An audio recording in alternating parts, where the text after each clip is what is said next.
The Pat McAfee Show. There'll be no rules for our guests, for us, for the things we can talk about. Yes, speaking his mind. I've never had a problem expressing my opinions or my thoughts or anything like that. While being relatable. I haven't had that manufactured fake-ass celebrity that a lot of people have whenever they go on those big networks. I've had a chance to really build my crew, build my following, build my audience. And ridiculous. What am I supposed to do? So I'm supposed to look at something that I can definitely afford and say, nah. Is that what I'm supposed to do? The Pat McAfee Show starts in 3, 2, 1. Good afternoon, beautiful people. It is Coach Us Up, Chuck. Wednesday, September 22nd, 2021, years after zero. This show, that should be okay, begins right now. Can't thank you enough for listening on Sirius XM Channel 82 Mad Dog Sports Radio or watching along at youtube.com/The Pat McAfee Show. I just learned right before we came on, if you do watch every day on YouTube, we appreciate the hell out of you, obviously. Now, if you're a member of our Mafia, which is a subscription service that YouTube has, it literally, ours is $1.99, I think, or as low as it could possibly be, so you can get a green comment. I guess once a month you get a highlighted comment. Whoa, what? I was literally just learning about once a month you get a highlighted comment. And don't waste your highlighted comment on anything stupid is what I'm saying. So I can't wait to see those. I can't wait to see the activity in the comment section maybe be used in a better fashion, especially whenever it comes to the highlighted comment of the month from you. Yeah. Make sure that's your best stuff. I would say try it out elsewhere, maybe around the house. Maybe even what I used to do is I would put a tweet out, and if I had a good response, I'm like, okay, this could probably be something I could probably go with here as a story. Don't be scared to do that with your highlighter. You only get one a month. All right, let's not blow it. We appreciate the hell out of all of you for watching and listening today. This is a good day. We got some big-time guests. We got a first-time guest. Ooh. Really? Yeah.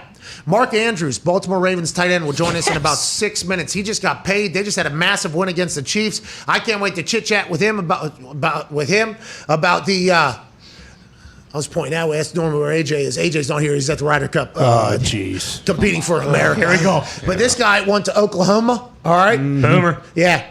Sooner. We got West Virginia, Oklahoma this weekend. Whoa. Uh-oh. Yeah, it seems like there might be another 20 public push-ups on the line, and I do not exactly love that because they have a Heisman candidate on their team or two, I believe. And, and although we just beat the dog shit out of Virginia Tech, we did throw an interception with like 3 minutes left in the game on our own 20 up 5 or something like that. So there's a lot to learn, I think, in that whole thing. But I'm ready. I'm excited. I can't wait to chat with him. Can't thank him enough. And then Chuck Pagano will join us in the second hour. There is a lot of conversations around coaches' decisions this past weekend, both college and in the pro game. And also some stories maybe from teams that he had been on. I cannot wait to chat with him. I absolutely love every time he comes on the show. This Coach Us Up Chuck thing, the first week, all right, I think it was, Chuck kind of finding his water. Then second week, a little bit. Then now we're going. Here we go. I mean, he loosened up last week. Yeah, big time groove. Yeah, he is a hysterical human being who has incredible knowledge on the game of football and only coached for like 35 years or something like that. Damn. I mean, or maybe 40 years. I don't know what it was. Yeah. Committed to football. Now he's retired, obviously.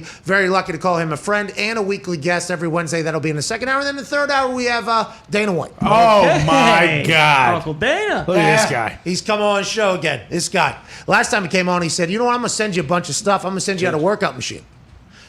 He did not lie. He sent us an entire workout machine and a shit ton of stuff. Venom stuff. Oh, yeah. 2 bags. 2 big bags. I mean, one of the biggest bags I've ever seen in my life. From Dustin Poirier. Yeah. We got a bunch of that stuff. Can't wait to chat with him. They got a big fight come up this weekend. Oh, Huge. yeah, massive. Hey, big card this weekend. Can't wait. We're a big MMA show, Oh, yeah. The UFC. Yeah. Speaking of MMA, Conor McGregor threw out one of the most hilarious first pitches in the history of first pitches last night. Jesus. Then he, obviously, in the 7th inning stretch, sang incredibly. I mean, Conor McGregor continues to crush this ankle rehab situation. Last night, he threw the opening pitch in Chicago for the Chicago Cubs, and he threw it into the stands over the third base line. Yep.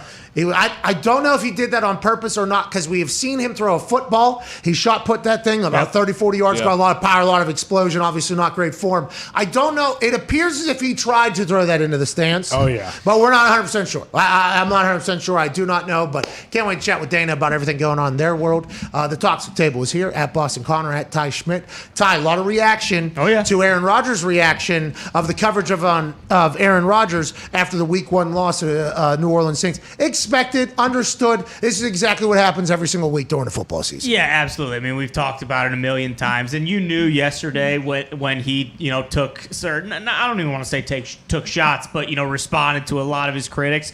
You knew that today there was going to be a lot of fodder. There was going to be a lot of fodder out there. Everyone's going to be responding because I'm sure a lot of people feel like he was talking directly to them, and they wanted to get a chance to, stake their We're just claim. giving opinions. Yeah, exactly. Yeah, sure. All right, and we love Swagoo, and there's a lot of people that we enjoy on TV. There's some people on TV that we just go like, all right, whenever they eventually get phased out of this thing, sports media will be a lot better. I mean, there's some of those. We like a lot of people. We understand it's a lot of work. We appreciate that. But it is crazy, like when somebody says something and doesn't put a name on it, how many people that probably he's talking to me. This son of a bitch. And I bet you Aaron probably either was or wasn't. It can go either way. Either he does know everything that every human has said about him, and it's almost like a list, like, all right, dead forever, dead forever, Yeah. dead forever. I'm not sure if that's the case.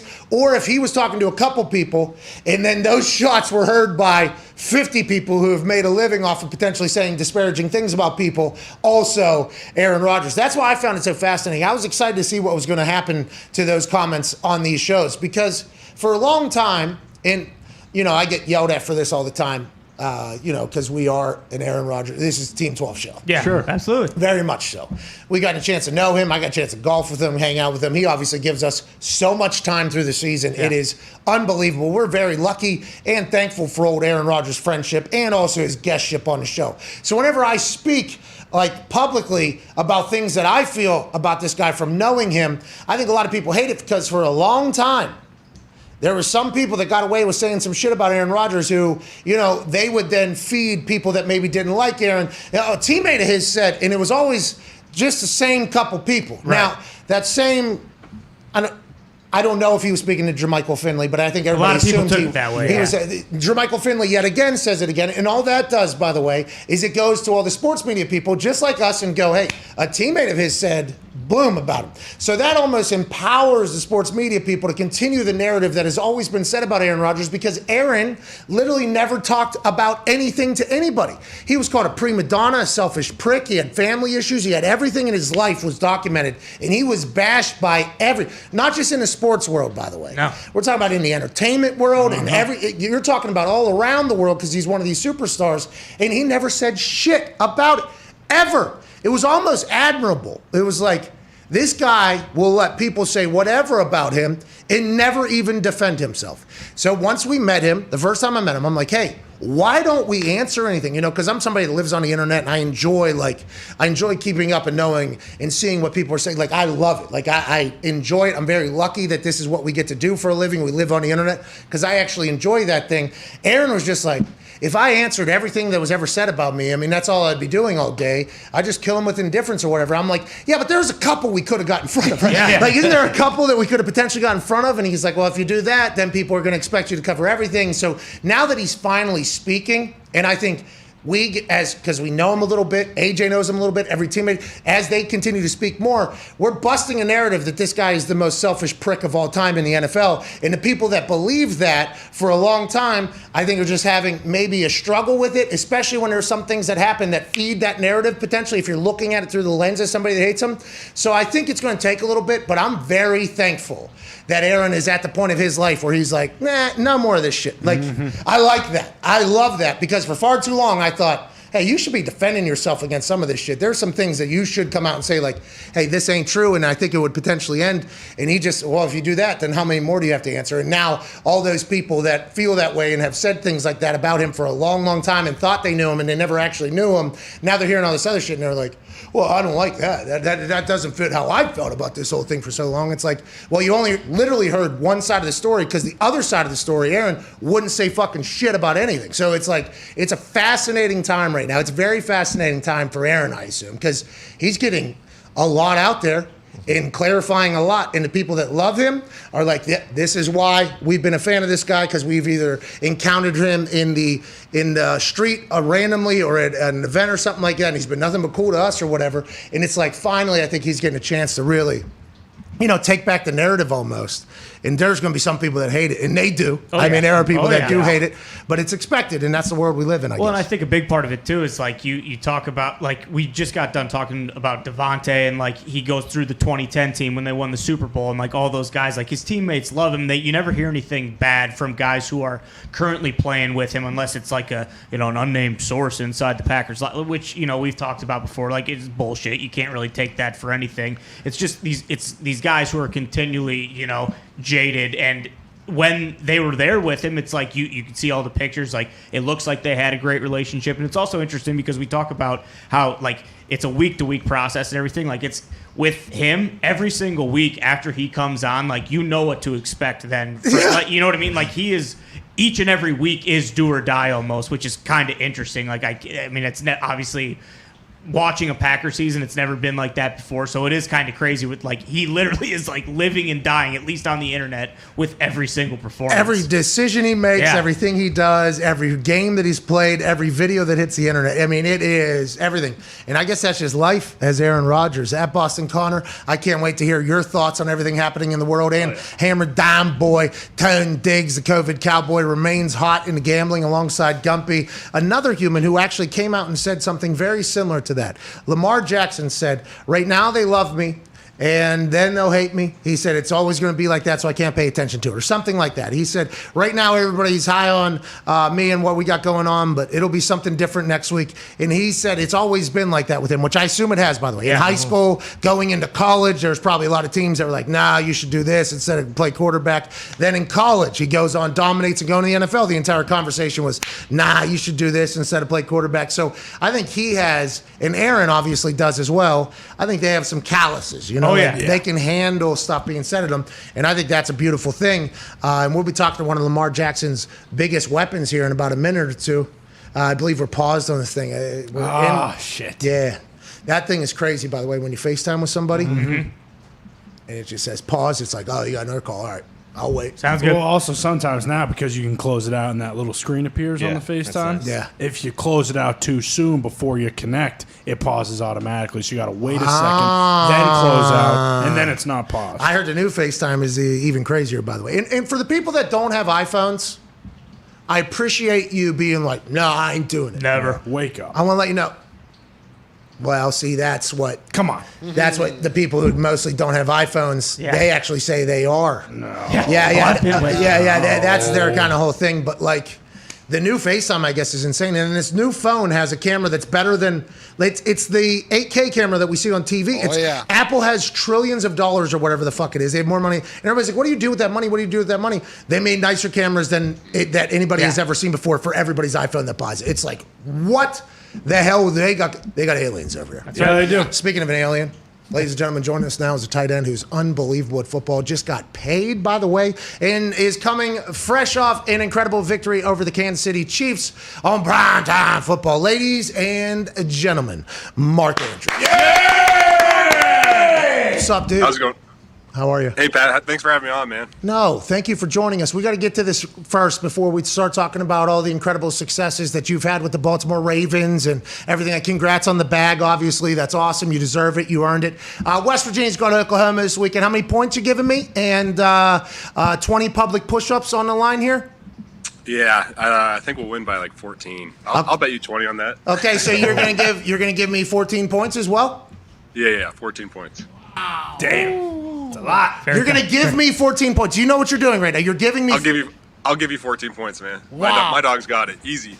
That is so disrespectful. Hey, that is so disrespectful. I want to let you know how disrespectful that is. The spread's only 5. He's like, nah, not enough. They do not know. Go to 14. What's that? The spread's 15.5. Oh, shit. Whoa. Who told me 5? Somebody told Gumpy, hand up. Gumpy just said hand up. He missed the 1 in front of that thing. I want 16. I need 16 points. Nah, man, we agreed 14. No!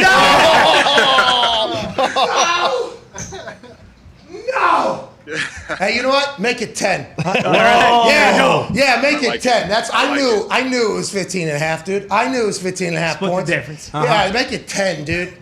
All right, anyways. 20 good push-ups. Yeah, 20 public push-ups. All right, bet. All right, so like if I see you, I'm like, hey, need 5, or you know what I mean, it's like something like that. We'll set it up. I think this is the right thing to do, and I can't wait to see it. Thanks for the 16 points. It's very nice of you. Now let's talk about the Baltimore Ravens. Massive win, obviously undefeated. What are we doing out here?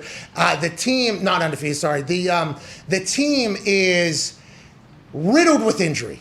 I mean, the injuries that were coming out of your camp into the national spotlight, it was like, how is this happening? And I think the story is like back-to-back plays with Gus and Marcus Peters. It was like, did you guys ever think to yourself, like, why is this happening to us? And how did you never lose focus? It seems like the team is like, the next man up thing is a real thing, but what is it? Is it the culture so beautiful? Harbaugh's got that thing? Are you a tight-knit group? What is it about this team that's been able to kind of get over 14 guys on the IR already? Yeah, like you said, man, we just got hit by a little bit of an injury bug, and just a lot of unfortunate events happened, and that happens over time. It's football, you know what I'm saying? So things like that happen, but we've been hit hard. But Baltimore, we've got a deep roster, and from the front office down, they do a great job of bringing in guys that can play football. Doesn't matter if you're a first string, second string, third string. All these guys here are really good football players, and so it's next man up mentality. We got a bunch of fighters here in Baltimore, man. That's why I love playing here. The culture here is incredible. It's a bunch of hard-nosed, hard-working people that come to work trying to get better every day, and that's what it's all about when you play football. And every time we watch, and I think the first week there against the Raiders, right? Yeah. The Raiders. I think none of us really knew what to expect from your team with all the injuries, and you guys signed some people like a day before the game and everything. They weren't active, but now they're going to get in there in the running back room. But as soon as you watch a game and you see Lamar Jackson, you're like, oh my God, how did I ever think that this team might be in trouble?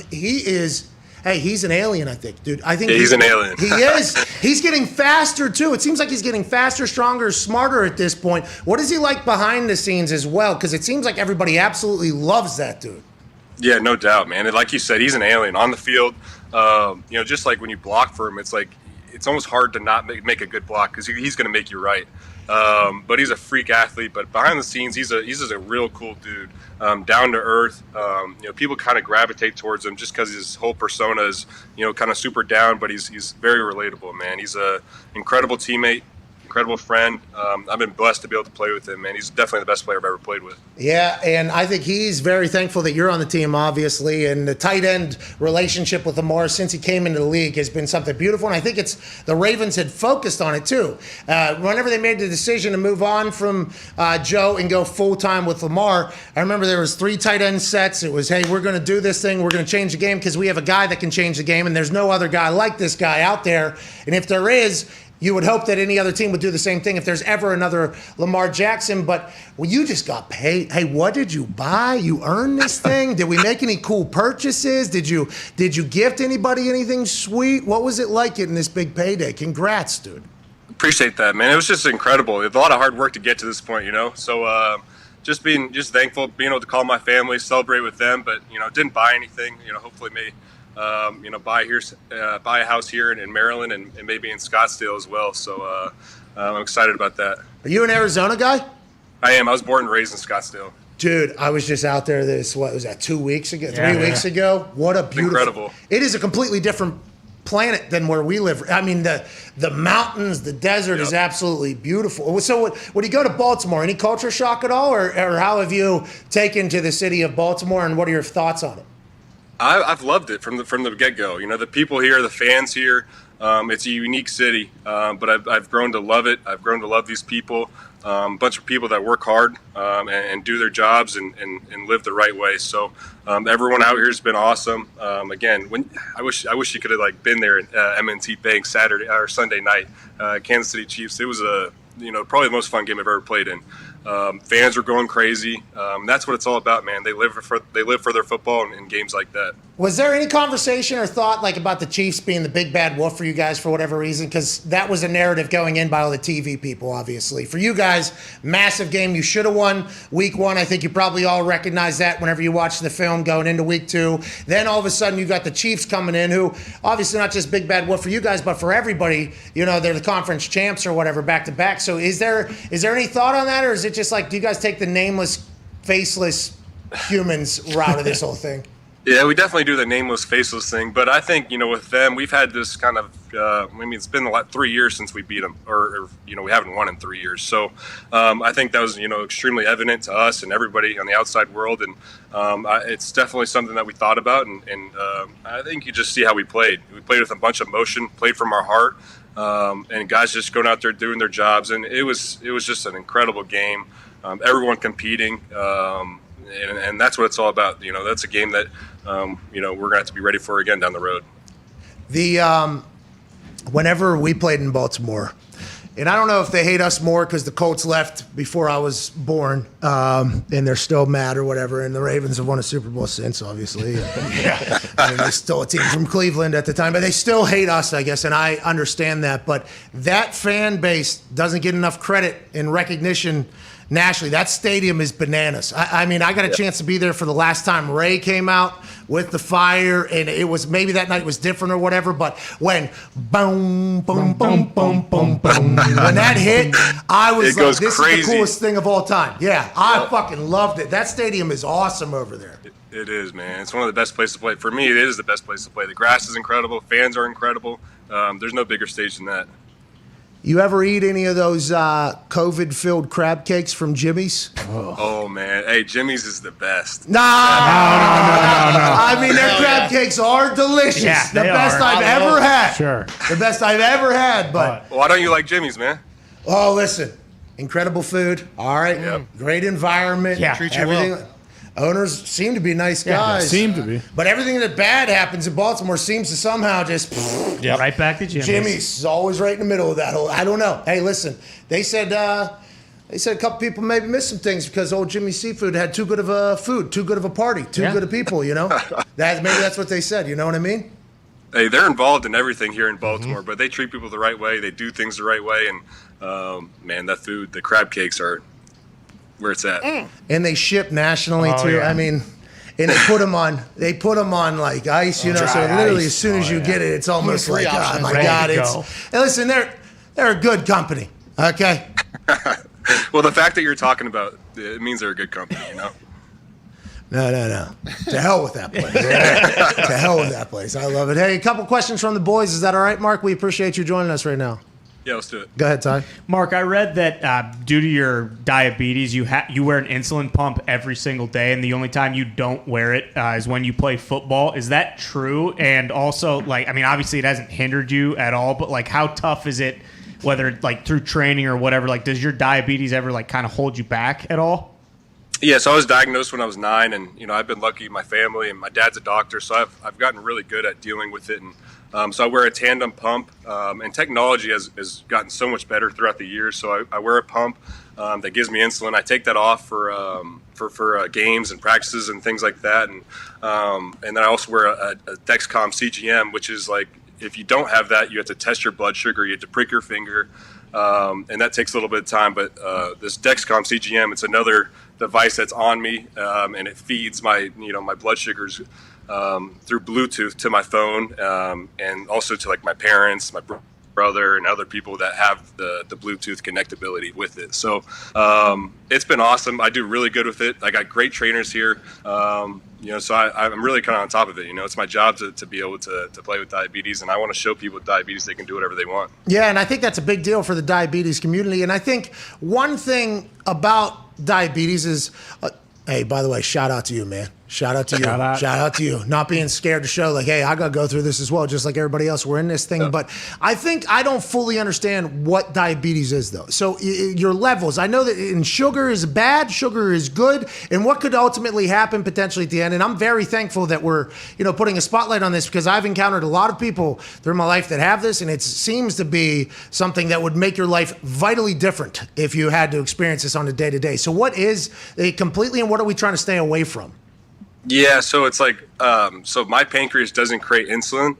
And so when I'm eating carbs and sugar, I don't have that insulin that you naturally produce, that your body regulates to bring your blood sugar at a certain level. I don't have that. So I'm having to do it manually, with giving myself, insulin and different things. Or so that's basically kind of the short story behind having diabetes. So it's, sugar will bring my blood sugar up. and then taking insulin will bring it down. So it's all about trying to moderate that. It's kind of it's kind of like an up and down, trying to teeter, and it's a 24/7 thing. You can't forget about it. It's you're always trying to make sure your levels are good and stable, but it's definitely hard to describe. Well, I appreciate you putting on for everybody that has to deal with that on a day-to-day basis. The fact that you are a freak athlete who has the time to not only manage your workouts and your insulin levels and your film study, and you also seem to be an incredibly cool guy. So we appreciate the hell out of you as a human, but also putting a face to something that a lot of people have to suffer with and deal with on a day-to-day basis. I can't thank you enough for joining us, boss. Good luck this weekend against the Lions. Thank you, Pat. I appreciate you guys. What have you learned about that Lions team early in film? Are they non-kneecaps up there? Is MCDC got the boys flying around? What are your quick early week thoughts? Yeah, I saw that Dan Campbell quote. He seems like a pretty cool dude. But yeah, man, they're a big physical team. They got a big front, so we got to be able to handle that. But they do what they do. They play what they play, and so we're going to know what we have to do. It's going to be a physical game, but hopefully we're going to be able to run the ball and throw the ball. Yeah, that's what you guys do, by the way. You guys, in the game of football, run the ball and throw the ball. You know what I mean? Ladies and gentlemen, the man who is going to owe me 20 public push-ups after the West Virginia Mountaineers outright win or lose by less than 14. All right, 14. Ladies and gentlemen, Mark Andrews. Thank you, man. Cool guy. Yeah, awesome. Very cool guy. Hasn't got a chance to experience his money yet, though. Went right into the season, I think, whenever the money came, right? I think it was kind of a late signing, though.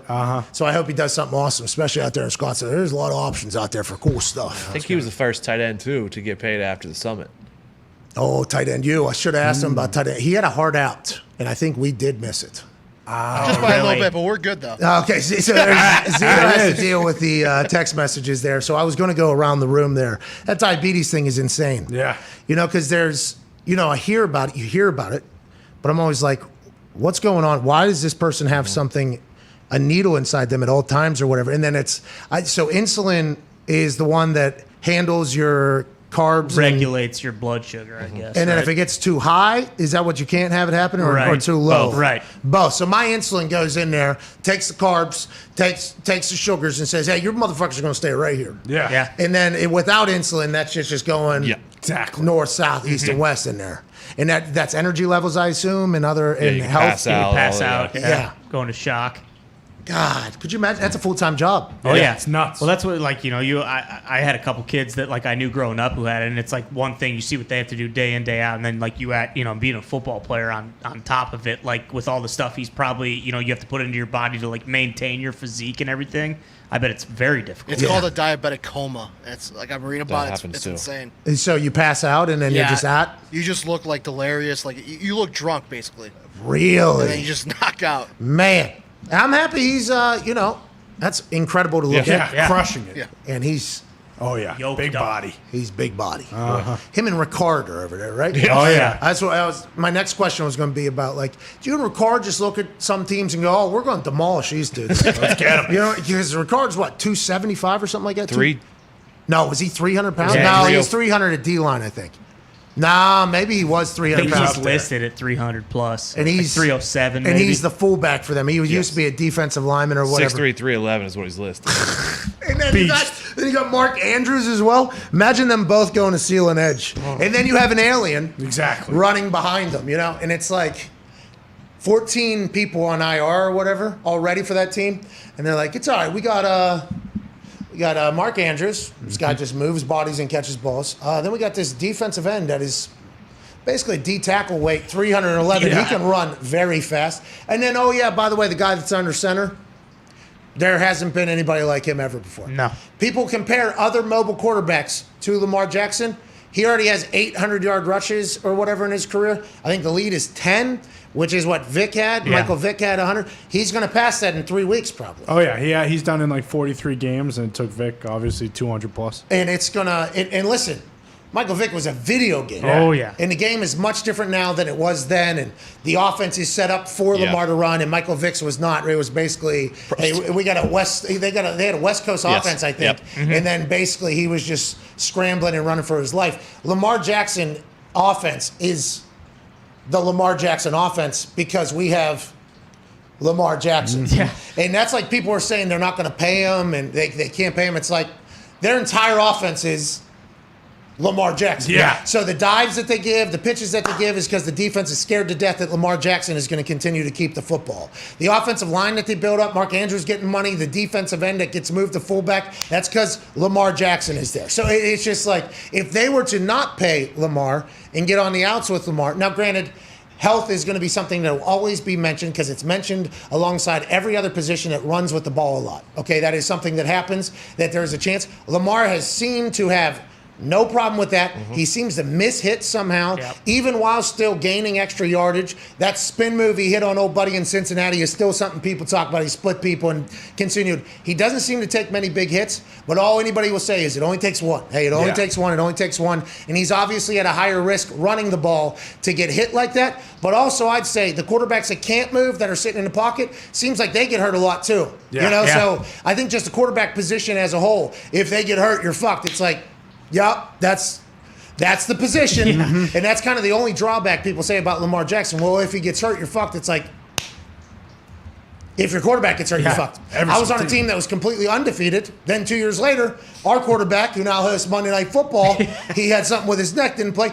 We almost won completely defeated. So if you lose your quarterback, you're in trouble. And you can lose your quarterback in many different ways, including what it sounds like down in Miami. Oh, no, not the Fins. Yeah, Tua. So earlier in the week, it was reported. Tua got hurt? Yeah, Tua got hurt this past weekend. That's wild. He's never hurt. Well, see, that is something. It seems to be a couple unfortunate events here in Tua's life. The hip, I'm not sure anybody could have expected that. And then how last season went. And then now he did get hurt and he did get carted off the field. Okay? And the way we covered this was because the initial reports were it was not serious. No. There was nothing wrong. It is not a serious injury. Bruce. And actually, on Monday Night Football, as I was watching, the headline at the bottom, the ticker, just like we have down here, obviously ours is much different than ESPN's. The ticker said, like, update on Tua's injury, not serious. And I actually FaceTimed AJ Hawk as I saw that, and he answered for the first time ever. Wow. Yeah, he answered. It was pretty cool. And I go, it's going to be hard not to, say some stuff about Tua tomorrow if it's not a serious injury with what had happened on Sunday. And then obviously Darius Butler joined us on Overreaction Monday. He is a Miami Dolphins fan. He said, hey, that seems like a pretty standard hit that's going to happen in the NFL. So the narrative there early was hard not for me to get into. Is Tua not tough enough to be a quarterback? Ooh. Okay, and I think the information that was being released, and it must all be completely inaccurate now looking back on it, and we apologize for even thinking that, but we never said it, by the way, because that is a massive thing to say about somebody, that somebody's not tough enough to do something. But the initial reports was that there was no problem, it's not an issue, nothing serious, it's day by day. It's like, day by day? He's a franchise, and he just got out of the game. Like, that can't happen, especially for a team that's looking to go on a run and made a decision, go with this guy. I mean, it's a big deal. Now it is being reported he does have broken ribs. Damn.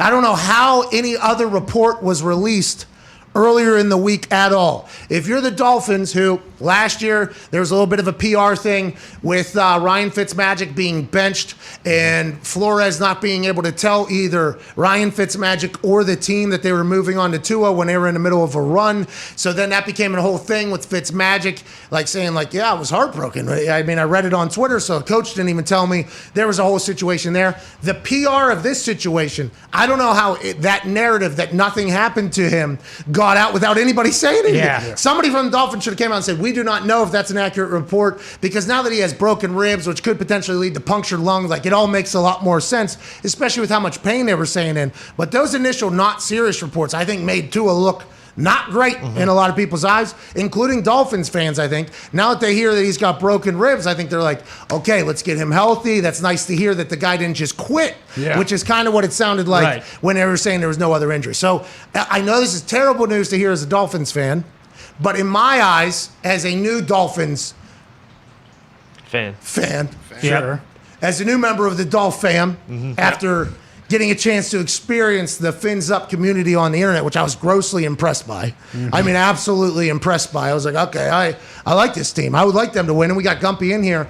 I know it's bad news, Gumpy, but like I think it's also good news that he didn't just tap out with no real injury. You know what I mean? Yeah, there's going to be guys like Diggs that are just going to say shit whether he's hurt or not. That's going to happen. What? Whoa. It's the NFL, baby. Yeah, I mean, Check the records. it's tough, man. It's a Dolphins fan. This is what happens.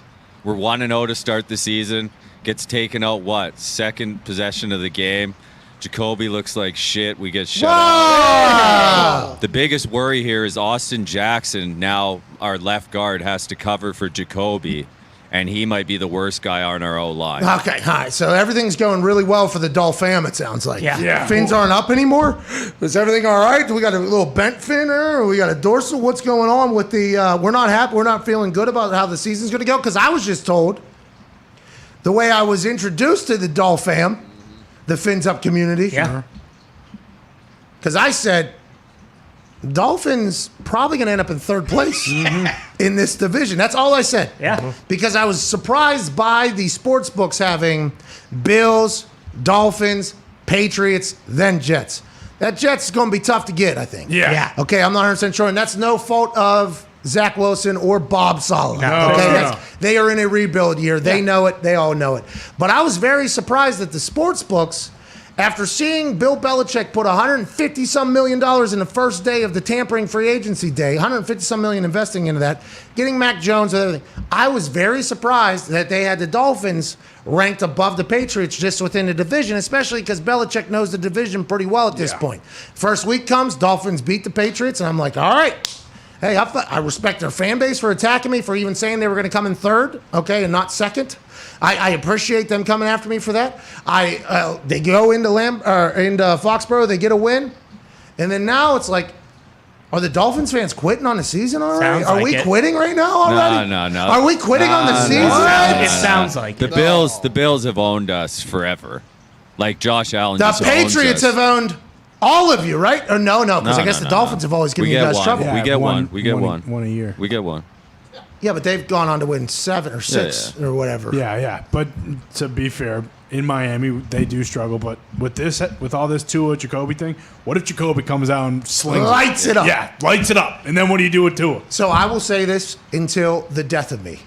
Jacoby Brissett was on track to be in the MVP conversation for what he was doing for the Indianapolis Colts. This came after, obviously, Andrew Luck retired 9 days before the season. Jacoby gets traded in from New England. He plays that year bad. Okay, he literally didn't know the offense. It was not good, didn't know anything. He had a full off season. They gave him a little bit of money, a little bit of investment. He comes in there. He starts balling. Like, he starts winning the game. Yeah. He starts slinging the ball around. The Colts are winning. The team's good. We're moving. Then Cam Hayward picked up an offensive lineman, dumped it on Jacoby Brissett's knee, and it all changed since then. Yeah. That Beat the literally- Chiefs. It changed immediately. Beat the Chiefs in Kansas City. Yeah. Okay, and this is before the Chiefs turned into the flip the switch Chiefs that go on to win. That was the same season that they won in the playoffs, down 17, 21, and 10 or whatever. That's that same season. But still, Jacoby was balling. And it was like, this guy comes from the Tom Brady tree. He's been in the room, seems to get along with everybody. Whenever Andrew Luck was on the team, Jacoby was still like the leader, I guess, of the team.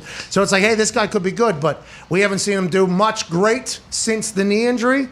Hey, buy him some time down there in Miami. That offense got weapons. Hey, that offense got weapons Big time. down there. They do. Us Dolphin can go and run. Will Fuller's back this week. Yeah, well, hey, there we There we go. go. Got a speedster. Yeah. All right, we got a guy. We won in Vegas last year. We'll do it again. This ain't no problem. We'll do it again. Yeah, but Jacoby's ready to go. He's probably the leader down there already, I assume. yeah. This is your Magic chance, 14. Jacoby. The Colts didn't want you. The Patriots didn't want you. What? This is your time, Jacoby. What? Time is now. I do like the fact that you guys think just Tua is out for the rest of the year. Yeah, wow. Broken ribs. Just trying to win ball games. It That's- doesn't matter who the quarterback El is. Gumpy ball games back here. That's, That's what the I'm talking problem, is whether Dolphins fans want to admit it or not. Stephen Ross already said, like, hey, let's go get Deshaun. And now Wow. if Tua... Did he he's gotta- say that? Yeah. Well, I, mean, I got a text for- it was reported that he said that. I just We want to let you know, don't- on this particular Dolphin show, we will not just be reporting things that are allegedly said. Not to my Dolphin. But that's the problem, is now this stuff is only going to intensify. Like, hopefully Jacoby does play well, but if he doesn't and the Dolphins look like shit and get blasted the next 3 to 4 weeks, Whoa. like, then what happens, That's not gonna Are they going to be super confident? It's like, oh, okay, well, Tua's coming back from his, 4 weeks sojourn on the IR. Sojourn. Yeah. What a word. Ambivalent last week. They're done with him. They're done with who? Tua. Who's done? The fans?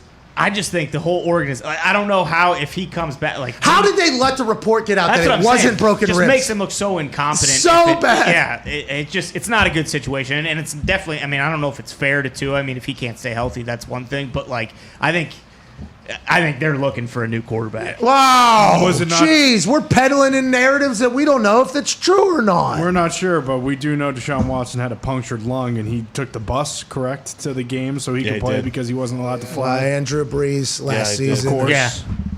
He had no hair.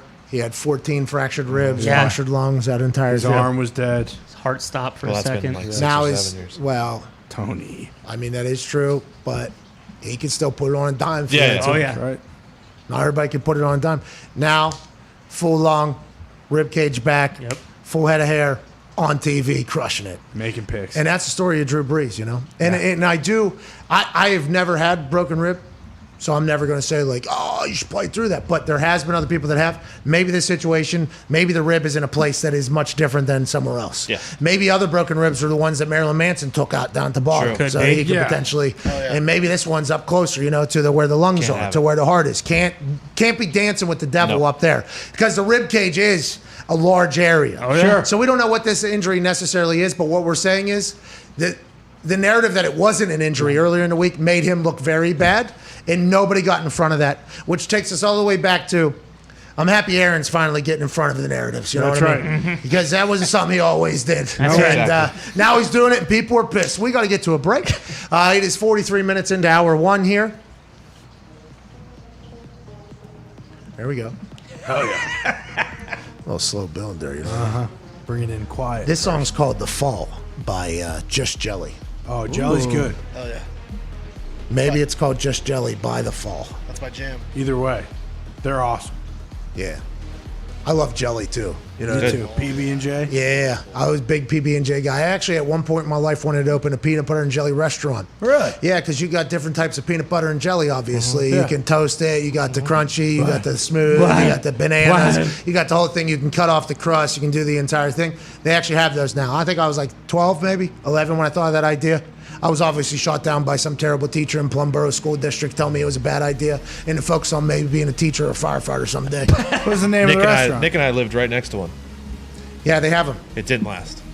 Oh, I thought it was like successful.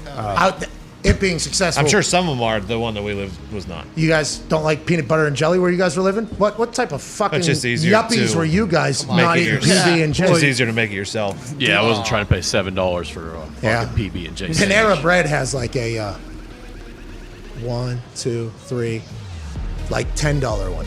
Yeah, and it's delicious. But didn't you guys have like a makeshift Burger King near your house? How could you not go to that one? That was two completely different areas. That was down on the south side. That wasn't by our house. Oh, okay. And that Burger King lost its licensing deal with Burger King and continued to sell Whoppers. Yeah, it's unbelievable. And it was a little bit of a... And like 3 weeks ago, all the employees just walked out, and no one was in there. So Free Whoppers. They were actually a fake restaurant for a long time. I But was like then- an IHOP that we went to that one time. yeah, that was That was awesome. Our waiter was also the owner, the register, the host, Cook. and the cook. Yeah. Guy got them all right, though. We had 10 people in there. Yeah, that guy should be the corporate CEO of IHOP. They'll never hire him, though. I'm sure they fired him, Yeah. not long after we went in He there. said, we asked him how much, and he just said, how many you think? I don't know. Whatever you say. All right, we're back in 4 minutes. This is the Pat McAfee Show. Can't wait to chat with you at 1-833-4-McAfee. Phone lines to close out hour one here. Be like that guy at IHOP at 2:30 a.m. in Pittsburgh. Be willing to do whatever to get the job done. And at the end of the day, say, hey, what do you think is fair? And then move along. Hell yeah. That guy probably got fired. Yeah, without question. He did not deserve it. He deserved a promotion. Yeah, he Sometimes did. life's going to kick you in the sack like they did that guy. But if you have that type of work ethic, that type of drive, that type of conviction and critical thinking ability, you're probably going to go on to do something even more incredible. So don't worry about what life says or does to you, because on the other side of the darkest dawn is the brightest sun. Wow. Hell yeah. See you in 4 minutes, dude.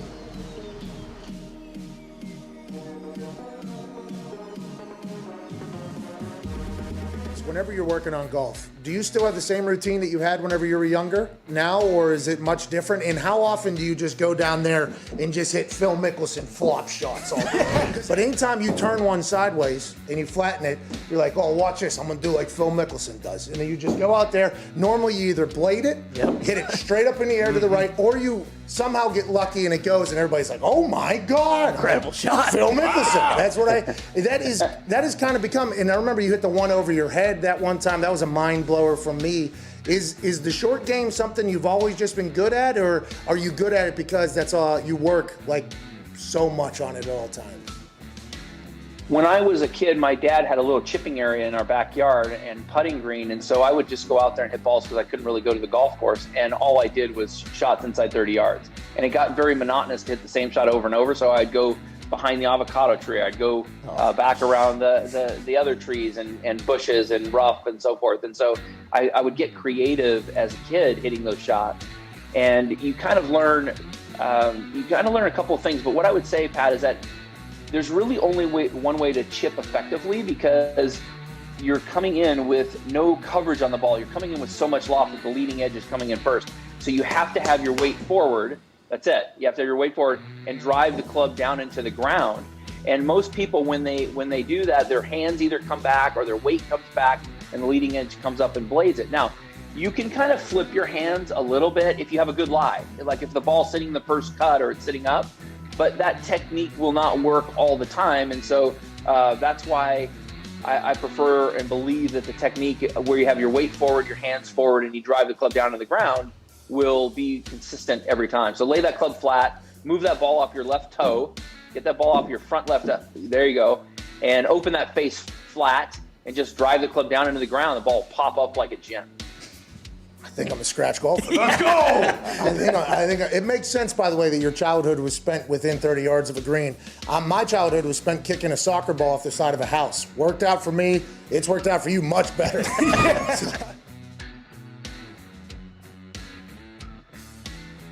That opening kickoff in that Super Bowl you're referring to with the Colts, Hester takes to the crib. You having a little bit of a heart attack there?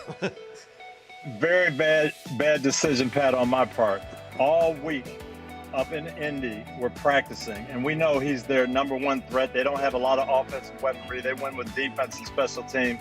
So for the whole week, we're in Indy. We're not going to let him touch the ball. We practice squibbing to the corners, bouncing the ball, high kick, pop-up kickoff, punt it out of bounds. Everything to not let him touch the ball. We have a chapel service, and the chaplain talks about David and Goliath, and he says, hey, the reason David beat Goliath, he wasn't afraid. Everybody else was afraid. David ran right at him, threw it right between the eyes, and it was over. And I started thinking, we're acting like we're afraid of Devin Hester. So I told the team on Saturday night, I hope we lose the toss. We're going to kick off. We're going to kick it right down the middle. When we pound him, they'll know we mean business. David and Goliath, it's going to be over. We kicked it to him. 12 seconds later, he's in the other end. He's looking at me saying, what idiot decided to kick the ball to Devin Hester? But fortunately, the last 59 minutes, the team made up for it. Wait until they see the tone we set on the opening kickoff. Yeah, that was it. I bet you Vinatieri was sitting there. I don't know if that's such a good idea.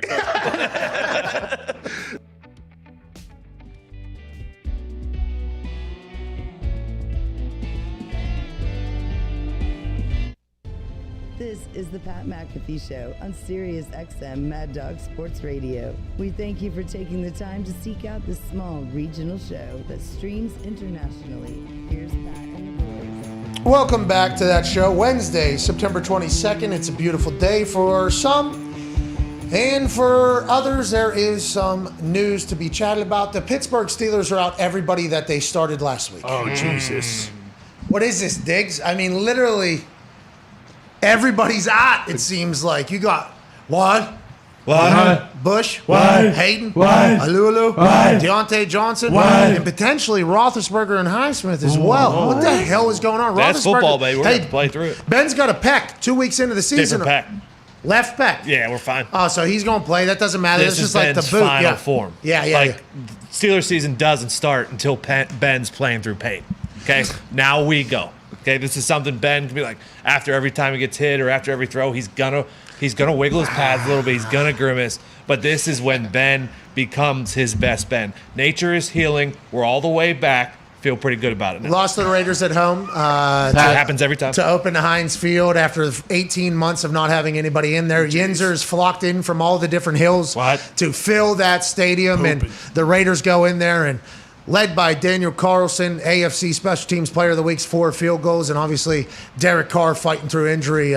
Get a win in Pittsburgh. Jesus. Wow. To debut the season. And this weekend, everybody on the injury report, bad groins everywhere. Cincinnati Bengals are coming in. Football team. Cincinnati Bengals ain't nothing to sneeze at. Going into Heinz Field. What do you think is going to happen? -3. The Steelers are favored. At Nick Maraldo, you were there this past weekend. It can't lose opening weeks at Heinz Field after the COVID lockdown, could they? I'm glad Tone is staying so optimistic here because one would think going into the season with a 39-year-old quarterback just recovered from a major surgery, you would do everything in your power to upgrade and improve an offensive line that absolutely stunk last year. Oh, no. And here we are. What is it? Starting 2 rookies, getting Ben knocked around. And what do we have week 3? He's already hurt. This guy's been listening to too much fucking local Pittsburgh radio. Why? Gloom and doom over there?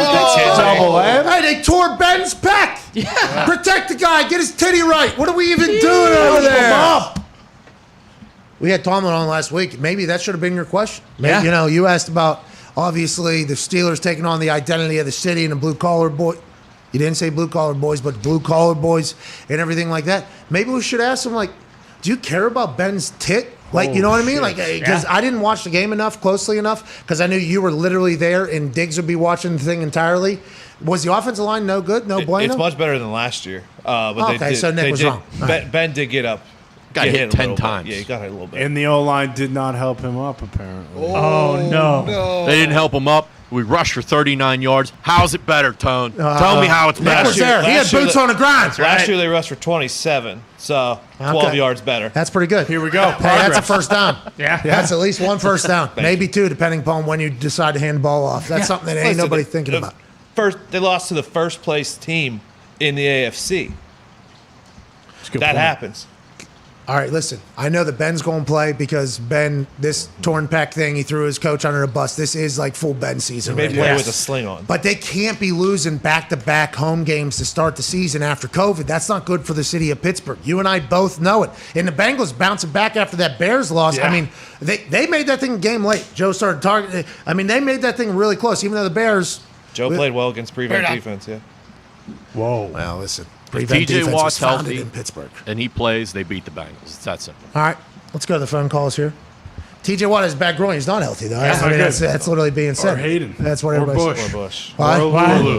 Or Hightower. Why? It's not good. I mean, Melvin Ingram's still out there. And quick thing, Melvin Ingram, big fan of his. 54, I think, was his old number, right? Yes. The 8 was interesting. After he got the sack and he did a thing in the back, the 8, I was like, it's weird. It is, isn't it? It's weird to see single digits on. Obviously, you look. I think people think it makes him look more athletic or whatever. I think Melvin, he has that figured out on himself. But it did look interesting to me, just because, I think forever the sack dance is always. I don't know. It just always has done something. It's something we'll have to get used to. Yeah, we'll have to get used to. Yeah, we'll have to get used to. We'll have to get used to. Pitts and 8 too looks weird. What's that? Pitts and 8 looks weird too at tight end for the Falcons. Yeah, I don't like it. It's all odd. I don't want to say I don't like it, but it is different, and I think everything is different. Just remember when the iPhone had a button? Oh man, those were the fucking days. Yeah, and then you change from the button to what it is. You just kind of get used to it. It's kind of like everything. Yeah. In this particular case, it was a little different in a couple different situations. I guess Pitts, the sack dance as well. But I think I like some of the number changes out there. I mean, Patrick Peterson looked awesome. Oh, yeah. Paris Campbell in one. Corners if we ever see him again. I hope Paris Campbell gets healthy. That one deserves to fly, and Paris Campbell can fly. Yeah. But there has been a recurring thing where he's not available all the time. I would like him to be available because he helps out our entire team, especially if we've got a quarterback who's recovering from 2 sprained ankles. Nut job. He's rolling around. He's going to play this weekend, by the way. Yeah. That's what it sounds like. Sprains turn to breaks pretty quick. Sprains do turn to brains, don't they? Yeah, breaks. Oh. No, sprains. No brains. Hour 2 on the other side.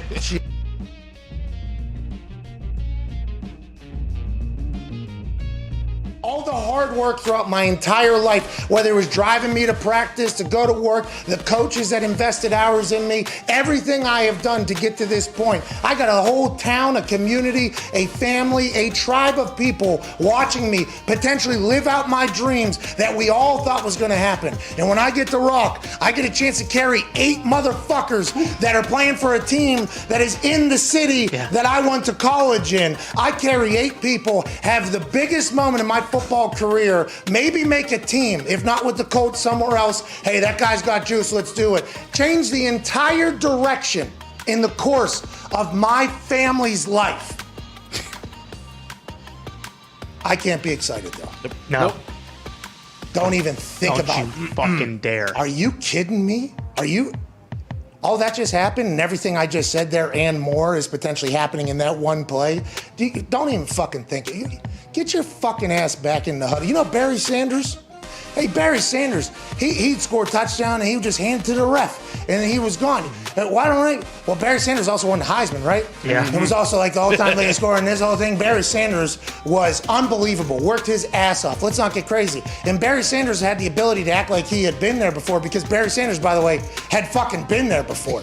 And maybe Barry Sanders, the way he goes about business isn't how everybody goes about business. Maybe there's a lot of different stories, a lot of different situations, a lot of different life events that lead to somebody acting differently than somebody that just acted, almost robotic while being one of the most exciting and electric players in the history. Got nothing but love for Barry Sanders. Let's not get crazy. But there's a lot of people tweeting, act like you've been there before. It's like, you think this motherfucker's been there before? This dude just carried 8 people and maybe changed the entire life. He can't be excited. Aren't we a game of emotion? Aren't we a game of excitement? Why is this a fucking penalty? Hey, Goodell! Hey, eating your M&Ms, sitting on the chair, being cool. You became my commissioner. You weren't my commissioner when, hey, you dance, you're fucking out. Your sock slide, you're fucking out. We don't want anything. We want robots, no emotion. Everybody hated you then, Raj. All right, everybody hated you. And nobody understood why you're trying to take the fun out of the game. You're doing it because you want to be able to just pluck and play. You didn't want to have players be brand names because then you could replace them easily. Okay, I understand the business side of it, but we all agreed, the tribe has spoken, that the game's better when people are excited. Some things are too much. All right, some things are way too much. There were some dances that happened that looked a little bit more like basketball, where we're all like, there's no way that can happen with a full line dance. We get it. There was some. But it added to the game. The excitement added to everything. Now taking away this and making it a point of emphasis. And I'm not saying that there should be egregious, if something egregious happens, they should penalize them. Yes, please. It's not for the good of our game, not for the good of the league, not good for fans, not good for anybody. I understand that's going to happen, but a point of emphasis means, hey, we're cracking down on this because we don't want it to happen anymore. And why are we targeting that as opposed to targeting something else I'll never understand? My commissioner, Roger Goodell, is going to get to the bottom of this if Sam Acho doesn't do it first. Yeah.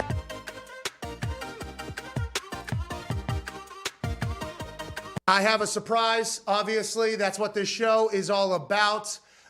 We have boots on the ground in Cleveland, who I assume knew this was going to happen all along. Ladies and gentlemen, live from Cleveland, Mr. Jason Glazer. Your thoughts on Kyle Pitts to Atlanta, fine sir? Oh, there's a delay. Well, first and foremost, Pat, I'd like to say, hey, listen, thanks for having me. Cleveland is beautiful this time of year. Granted, it does smell like a mixture of poop and diarrhea and sewage. It doesn't smell great down here. But I'll tell you what, 27 years in this thing, I fucking live for the draft. Love being down here. Love being into Cleveland. But yeah, Kyle Pitts, listen. What do you want me to say? I knew this 2 weeks ago. Really? I mean, do we need to do this whole fucking song and dance? Okay. I'll give you guys 1 through 32 if you want to know. Do you want to have fun? That's nice. You want to not know who's going? But yeah, I had this 2 weeks ago. You know what I'm wondering is if the guy you had in your studio, Mad Mel Kiper. I know that sorry son of a bitch didn't have this 2 weeks ago. Mike's not plugged in. Yes, I did. I actually just explained it. No, you didn't. Yes, I did. No, you didn't. Yes, No, I you did. didn't. No, Yes, you I didn't. did. No, I you had didn't. this. I did. Yeah, I did. no, you I didn't. did. You I didn't. had this. I I did. had You it. didn't. Trust me. Can You I didn't. talk for Christ's sake? Okay, fine, yeah. Can Go I ahead. talk? Okay, Go ahead. yeah. Like I said, Kyle Pitts, No, you didn't. unbelievable talent. No, you didn't. You didn't fucking Yes, have I it. No, you did. didn't. You You're a said sad sack of shit, Jason. Kiper. I know it. I looked at your mock draft. Jason, please relax. Oh my God. Had no idea it was going to get like that. Sorry about that, Mad Mel. Obviously, there's a little bit of content there. He's saying you don't know your ass for a fucking hole in the ground, though, Mad Mel. How do you feel about that from Jason Glazer live in Cleveland? Well, classic move. You know, Glazer looks like he's getting ready to go to a goddamn titty bar or something like that. I mean, dress up, pal. It's the NFL draft. Look at me. I'm dressed to the nines. You know, you look like an asshole. I mean, get him out of here, can we? I mean, is he going to stick around? Can we get him the hell out of here? I think is his microphone still on? Jay, can you hear us? Jay, is everything good back there? Listen, fuck you guys. I'm out of here. I'm going over to the Rock and Roll Hall of Fame. I'm going to hang out with Dee Snider and Twisted Sister. Are you serious? Okay, Jason, sorry. Thank you so much. And ladies and gentlemen, Jason Glazer. Thank you, Jason. Thank you. Thank you.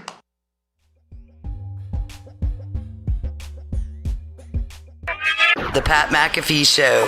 There'll be no rules for our guests, for us, for the things we could talk about. Speaking his mind. I've never had a problem expressing my opinions or my thoughts or anything like that. While being relatable. I haven't had that manufactured fake-ass celebrity that a lot of people have whenever they go on those big networks. I've had a chance to really build my crew, build my following, build my audience. And ridiculous. What am I supposed to do? So I'm supposed to look at something that I can definitely afford and say, nah. Is that what I'm supposed to do? The Pat McAfee Show starts in 3, 2, 1. Good afternoon, beautiful people. Hour 2 on this Wednesday, September 22nd, 2021, years after the year zero was found, which we're not sure how or why yet. We'll begin immediately following that beat drop right there from Twine. Welcome back to the show. It's a glorious Wednesday. We had an incredible conversation with Mark Andrews in hour 1 where we got a chance to tell everybody about Jimmy's famous seafood. Crab cakes are delicious, but I mean... Are they still handing out COVID? Well, that's the thing. Oh, yeah. They ship nationally, obviously, So but good. there for a time, others were saying that. What you're saying, it's hard not to believe it. You know what I mean? Yeah, It's hard. I do. And I don't think they were necessarily open for a while, and they had to take quite a hit, just like everybody else during the entire thing. The But- cicada parade. yeah, that was it. The cicada parade. Despicable. That's what they had. They had a cicada parade in the middle of America, having to, live alongside these cicadas that were screaming at you in flocks of thousands that climbed out of their holes for the first time in 17 years. So if you hadn't lived in your house for 17 years, you had no idea what you were getting on the other side of this thing. They said, these cicadas are coming. They've been in the ground for 17 years. It's like, how the fuck does that happen, first of all? Okay, can somebody tell me how that happens? I don't know how that's real life and what is this thing. And then immediately upon them coming into our lives, they just yelled for a month and a half, I think, just screamed at it. And all of a sudden, Jimmy's over there in Baltimore is like, we don't have it going on over here. Sorry, we're actually going to have a cicada parade. Yeah, bullshit. He's the Grand Marshal. All the guys down at Jimmy's were Grand Marshals in the cicada parade. That felt like a direct shot at me, too, because I was bitching about it as much as I could. You know it was. Yeah, it was. It was a direct shot at me. So what I'm saying is, if their crab cakes could be sold anywhere else, we would go there. Yeah. But the crab cake's too damn good. We Too have to damn deal good. with all of this shit that they do. That's what Maryland does. Anyways, it was great chatting with Mark. It is what Maryland does. Football. Crab cakes and football. Mm-hmm. That's a sack lunch. No. Who's that? That's Bradley Cooper. Speed Coops. Yeah. Speed Coops. That guy would go. Oh shit! That guy would go on to become one of the biggest stars in the history of Earth. At one point, was going. That's a sacked lunch. What a movie. What a legendary movie. But thank you to Mark Andrews. Chuck Pagano will be joining us in about 25 minutes. There's a lot of questions to ask him about how games have been handled and what's going on with some teams and coaching staffs at this point of the season. Let's go around the NFL a little bit. There is big news coming out of the Chicago Bear building. Maziano reported that Matt Nagy wasn't going to speak to the press today. He was not going to have a conference. He didn't have to have one today. It's not normally scheduled. But old Maziano of ESPN reported that Nagy felt obligated to let the world know because this has been all eyes on this story. It is now official after Andy Dalton had a bruised bone in his knee in this game this past weekend where it looked like his leg hyperextended for a minute and two parts of the bone hit each other that don't normally hit each other because there's normally shit in between them. But if you hyperextend a little bit, this does happen. It is incredibly painful. He tried to go back onto the field, tried to do his thing. He wasn't able to move much because, once again, it is incredibly painful. Justin Fields came in. They win. He looks good in a couple plays. And now the Fields mania is at an all-time high. Justin Fields is now officially the starter for the Chicago Bears. Wow. I don't know if the original plan was for week 3 for Justin Fields to go in. Week 4 was the original plan for Justin Fields to go in. Yeah, against the Lions. Are we just assuming that, or did that was what the front office said? There's like week 4 was like the idea to start him. Zito, diehard Chicago Bear fan, said that the front office has come out and said that, hey, we'll wait until that Lions team to debut our rookie quarterback. We don't need him to be swimming in the trenches of suck for his debut like some other quarterbacks have had to do, because if you get drafted to a team and you're a great quarterback, normally the team isn't going to be that great, which is fascinating because the Bears were not too far removed from being a great football team. Yeah. Now, will Justin Fields add the spark not only to the team and the locker room, to the coaches, but also the entire city to have faith like, hey, the Bears are going to be a team again. Aaron Rodgers is still in the NFC North, so it's going to be difficult for everybody, I assume. But Justin Fields, in this particular time, now being a starter, has to be good news for all Bears fans. You guys have been waiting on this, right? Hell yeah. Hell yeah, like you have been. Oh, yeah. Andy Dalton was your quarterback. You appreciate Andy Dalton. Yeah, we love Andy. Get healthy, Andy. Hey, we hope everything's okay with that bone bruise, Andy. We're going to need Figure you. that bone out. Hey, we're going to need you. It's going to be a long road. Yeah. But you guys have been waiting for this since the moment they traded away 2 future picks, 3 future picks to get this guy on the team. It's Fields time, baby. Justin Fields was very, very impressive at Ohio State. Will he be able to continue to be successful in the NFL? Is Matt Nagy the guy that should be guiding Justin Fields to success in the NFL? That is also TBD. Remember, Mitchell Trubisky was number 3 overall QBR in the year that they go all the way through the playoffs with Nagy. The next year, awful. Stop. Yeah. 32. Last year, awful. So is it the offense? Is it Nagy? Is it the quarterback?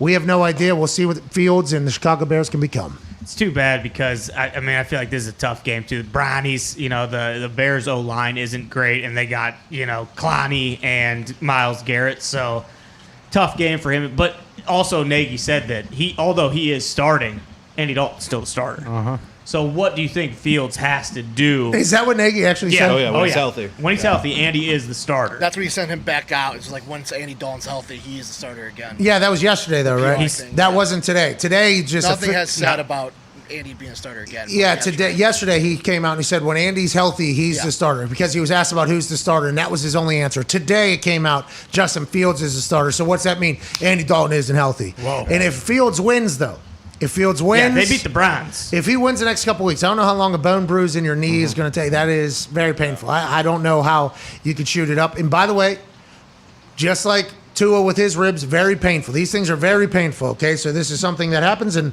I'm happy to hear that Tua situation. I'm not happy to hear that he has broken ribs, okay? But I'm happy that it isn't no injuries at all, and that made him miss games and get carted off the field, So it's kind of like a gift and a curse, that news. But these things are very painful. Justin Fields comes in and plays well and wins. There ain't going to be no way Nagy's going to be able to put Andy Dalton back out there. Chicago's going to lose their mind. The Browns are going to be tough, not just on defense, but Browns without Jarvis Landry. It feels like Odell Beckham Jr. is back. He put out a video basically like, hey, I'm back, or whatever. Yeah. Odell Beckham Jr. is back. They still got the backfield that's incredible. Offensive line's good. Austin Hooper's still there. This is going to be a tough game against Cleveland Browns. But if Justin Fields plays well, I think it's going to be difficult to get the city of Chicago to believe that they should put Andy Dalton back in, even though Andy Dalton played well. And we are Andy Dalton guys. It's just whenever you trade the future of the franchise to get a first-round quarterback, and you're a franchise that at one point in the offseason thought you were potentially going to get Russell Wilson, then you get Andy Dalton, and you've never really had your quarterback since like Jay Cutler almost. And even before that, long before that, everybody's excited to see how he's going to do. It's going to be a tough game, though. Well, and to your point, with Nagy basically fighting for his job, if Fields comes out here and he starts slinging it and they do well, and Nagy thinks that, Fields is probably the best option for me, because if we do well with him, they'll probably keep me around, hopefully. So it's hard to imagine Dalton coming back. I said that about this Nagy Pace situation. Literally, upon them trading future picks, it was like, okay, so ownership, Hallis, right? Is that Hallis? Yeah. George? Yeah. No, I don't think it. What's her name? Victoria. No. Oh, no. That's McCluskey, isn't it? The owner. Yeah. The owners. The owners. And who? It was JC. Yeah, I know it's Hallett, but it's it's not George. McCaskey. Virginia. Virginia McCaskey, yeah. Yeah, there it is. Virginia. So when the ownership must have told Nagy and Pace, like, hey, you're going to trade away future picks because if somebody comes in after this year, if they stink this year, GM, that GM's going to want to build their own team, right? Like, it maybe, listen, Justin Fields, hell of a football player. I guess we'll find out how great of an NFL player he is and everything like that. But that new GM is probably going to want to build the team in their vision. Like, hey, this is my vision. This is it. Now every GM that's going to go in there, if they do fire Nagy and Pace, is going to have to say, like, okay, Justin Fields is my quarterback. This is what I want to do around him. And immediately upon them allowing Nagy and Pace to trade those picks for it, I thought, oh, they must feel very comfortable that they have at least another year because rookie quarterback, can't really expect too much out of them. Yeah. So maybe they bought themselves another year with this thing, but at some point, Bears fans are going to start asking a lot of questions. And if Fields seems to be a glimmer of hope for them, you have to stick with him. But Nagy will go right out there and say, nah, I ain't playing him. Yeah. Nagy ain't Andy's scared my of it. starter. Nagy does not care about anything, it seems like. And the owners might not care because they know, hey, we're going to be the Arlington Park Bears, in 3 years. So who gives a shit about the Chicago Bears because we'll be a whole different organization. Only owner in the NFL that said, we don't want 17 games. We want to keep this thing at 16 games. Yep. We like the tradition. We like the old school. We don't want to be honest, we don't want to see more football. Nope. No. We're good with just care about 16 the players. Yeah, player safety, players' health, obviously. But they were the only ownership group that said no to 17 games. I actually respect that, appreciate that, and also wonder, like, are they that invested in the team then? You know what I mean? Like, Yeah. Are they that invested, and is that why Nagy and Pace have been able to just run, kind of average for this long with a great team? I don't know. It's like the Packers. The Packers with no ownership, And I'm not saying this is how Virginia is. I'm just saying, this could be a conversation that could happen if you see that they're the only people that do this. And Nagy and Pace, in a lot of places, especially the third largest city in America with one of the most storied franchises, like if things didn't seem to turn around, you would think that other teams would think like, hey, we gotta do something here. Like, hey, we gotta go. They're just, hey, traditional, patient, take their time, nothing to see here. We're probably moving to Arlington anyways in a couple years, 10 years or whatever. So let's just go ahead and keep winning football games enough to continue to sell this place out every week. Yeah, maybe they told Virginia, like, hey, we're just gonna kick the can down the road with just like we do with the salary cap, and she didn't realize it doesn't work that way with draft picks, and you can't actually kick that can down any road. I would say, though, that I appreciate the fact that if you think you can make your team better right now with a pick, trading a future pick, I am all on board with that. Yeah. I am all on board. Now, granted, if that doesn't work, you're going to get judged for it, but you'll be able to figure out how to get those picks back if you really wanted to. If you really want to get those picks back, you can. Now, I'm not saying that you'll be able to do it easily. You'll have to give up some players and give up some things to get those picks back, but I'm a big, hey, let's win now. I don't need to know what the 2024 first-round pick is going to do for me. I need to win right now. And that is obviously why I'll never be an actual GM, and because GMs have to have that zoomed-out thought. But whenever you're talking about the Chicago Bears, they obviously thought Justin Fields was a guy that could change the game for them, and they jeopardized the future now. They'll be able to get those picks back if they really want to in the future, but if they get somebody new in there, man, what are they going to think? Mix up a lot. And, I mean, to your point, you might as well risk those picks on a quarterback versus anything else because Fields, by all accounts, does seem to be pretty damn good at football. And we'll find out. Yeah. Listen, we will find out because odds tell us and stats tell us that 3 out of 4 of these guys that are starting right now are not going to be good. Right. Okay, and that's just what's that? Zach Wilson, I think we don't have to look at the odds anymore. Let's go. Just throwing that out there. Whoa. What? Bill is great against rookie quarterbacks. Let's not. Hey, how come Bill is good against rookie quarterbacks? How come everybody isn't fucking good against rookie quarterbacks? How come you don't just do exactly what Bill does against rookie quarterbacks? Dick LeBeau was always great against them. Well, that's what I'm saying. Like, this is a big stat, and I guess it's because a lot of different looks, and Dick LeBeau used to bring pressure. Blitzburg was a real thing, and they had the players to do that. But how come Bill Belichick, they're always like, rookie quarterback, you got no chance against Bill Belichick? It's like, how come rookie quarterback has no chance against fucking everybody? Then? Yeah. I mean, does Bill have different rules than everybody else? Does Bill have different film than everybody else? Does Bill have why is it just like Bill Belichick is this murderer against these rookie quarterbacks when everybody else could be? But Zach Wilson did look like he was potentially seeing ghosts against the New England Patriots this past week. And I assume if NFL Films wanted to set him up terribly like they did to Sam Darnold, they could probably put out some quotes from Zach Wilson this past week. And a lot of quarterbacks, by the way, not just Sam Darnold, Zach Wilson. But it seemed like he just had a terribly off day. And now you're like, oh, he's going to be bad. Get over Already? yourself. Well, yeah, I hate the Jets. No matter what, I'm going to think that he's going to be dog shit forever. But also, there's Orlovsky sent some stuff out about their scheme and everything. But the most ridiculous thing with the Belichick record against rookie quarterbacks, you look at the rookies who have beat him. I think Sanchez, and the most recent one was Drew Lock. Like, a lot of the times, you look at the guys who beat him, and it's like, how the hell did that happen? Where these other dudes are coming in Did and not being Lamar give you guys successful. problems? Lamar Jackson? Yeah, but not his rookie year. Because his rookie year, You I didn't play don't him think this- he was the starter till the end of the season. Oh, gotcha. Yeah. Because a lot of us thought there for a little bit that Lamar or Bill was potentially going to change the way he was doing football because of Lamar. And then when Cam came onto the team, they started doing a little bit more run first, a little heavy, like, hey, let's run some powers with the quarterback. That's old school football.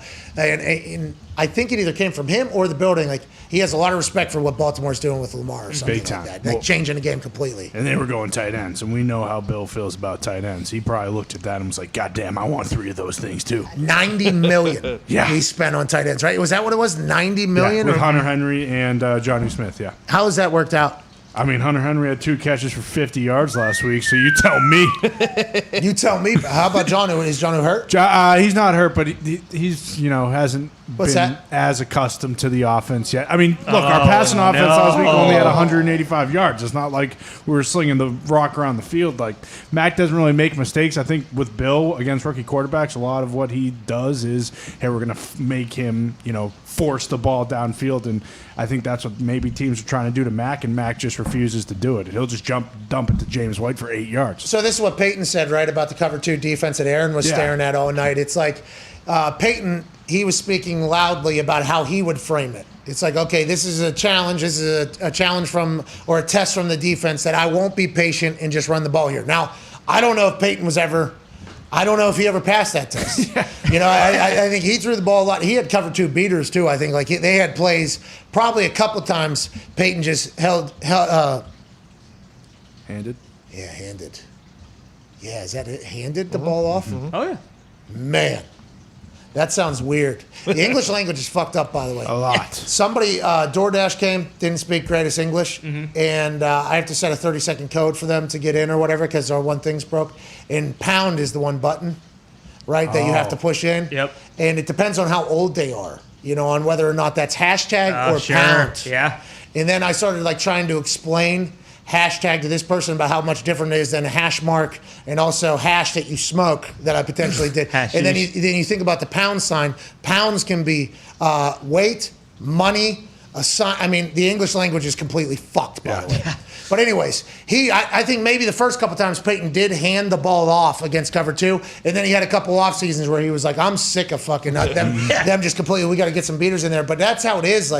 Will you just be patient enough to just accept, hey, today is going to be a day where I just got to hit the underneath, and I can't get bored with just making the very routine throws. And that was fascinating to hear from Peyton because it's like, okay, so this is what's going on for real in the quarterback's mind. It's like they want to take a shot. Yeah. Who doesn't want to take a shot? Especially, I mean, Drew Brees literally never did, but it felt like they had a couple. But who doesn't want to get going? And as soon as you do, that's exactly what the defense is waiting on. It's like, boom, we got you, and now it's going the other way. You lost the possession, and then you're going to get desperate, especially if we capitalize on this, and you're going to do it again and again. Why doesn't everybody do that to rookie quarterbacks like Bill Belichick does? I don't know. That's a good point. You'd think that, wouldn't you be able to, I mean, maybe guys just can't disguise it as well as Bill can, but I feel like why would you not just watch the film from Jets hey, it's Copycat League. Yeah, exactly. It's Copycat League. All right, let's do this to Zach Wilson every week. He'll throw 48 interceptions this year. People hear that, and they say that. Hopefully, who'd you got? I bet Mac Jones, Rookie of the Year. Did you as well? Oh, no, I bet Zach Wilson to throw the most interceptions in the league this year. Jesus. You can cash that ticket, by the way. Mac Jones, Rookie of the Year. Oh, yeah. How come?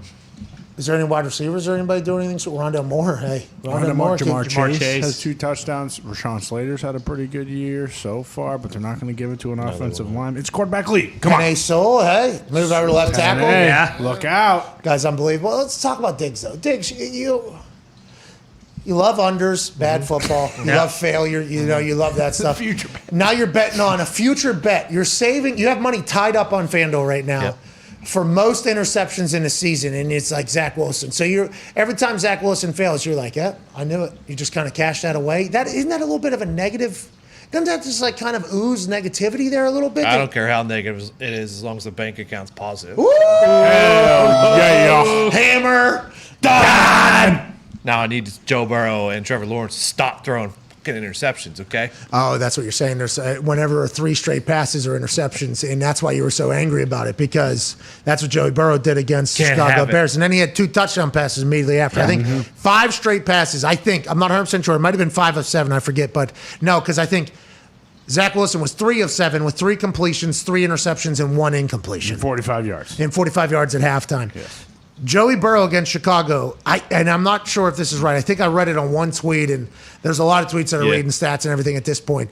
I think he had 3 straight interceptions on 3 passes, and then his next 2 passes, 2 straight touchdowns. Talk about riding the wave. Throws a very catchable ball. Yeah, just like Zach Wilson, which I guess does help your bet in that entire thing. Let's go to the 5 energy. I do see the stat now. It's interception, touchdown. Last 5 passes. That's awesome. Pretty good. That mental toughness is unbelievable. Just keep slinging it. After he throws that 1 touchdown, and I think I heard Peyton say this, I don't know if it was off air or on air, anytime he threw a pick, he, in his mind, okay, I throw a touchdown, those offset each other. Right? Like in his mind, it's like if I throw a touchdown, I kind of offset my own mistake, even though the stats are going to say this whole thing. Like, I think he felt like he could sleep at night if he did. If not, he felt like he fucked up everything, if that makes sense. So Joey Burrow, just 1 more ball, he would have been in his mind like, I did throw 3, but then next 3 balls. Next 3 balls. Think about it. What was that, 2017, 4th quarter late on that, I think he ran a post touchdown, and that must have been a second throw there. They almost came back and beat the Bears. Yeah. Almost. That was the one to Jamar. And I had the Bengals on a money line parlay that if they would have, maybe last weekend isn't as terrible. You know what I mean? Think about it though, because you said you were 5-9, but you hit that Aaron Jones 2 touchdowns, and when you're talking about even, that's a plus 480. So really, it was like you're 10-9. You start doing the math. Add the over and the Packers. Maybe I'm even like 14-9 right now. No big deal. You had a 16-9 weekend. Am I the hottest gambler on earth? No, because Mitt won like 5-2. Diggs went 7 Gumpy went 7-3. Diggs went 5-2. I'm just swinging at more balls. Yeah, exactly. I need to take down the at-bats a little bit. Mitt lost his last bet, though. You can't be the hottest gambler in here if your last bet is a losing bet. Yeah, you're right, because you guys gamble on terrible sports, like on Tuesday nights? Yep. What you guys bet on last night? Baseball. How'd you do? I was 1-0-1. Wow. Dumpy? 2-2, but Even Stevens. clean sweep, 3-0 footy yesterday. Of course.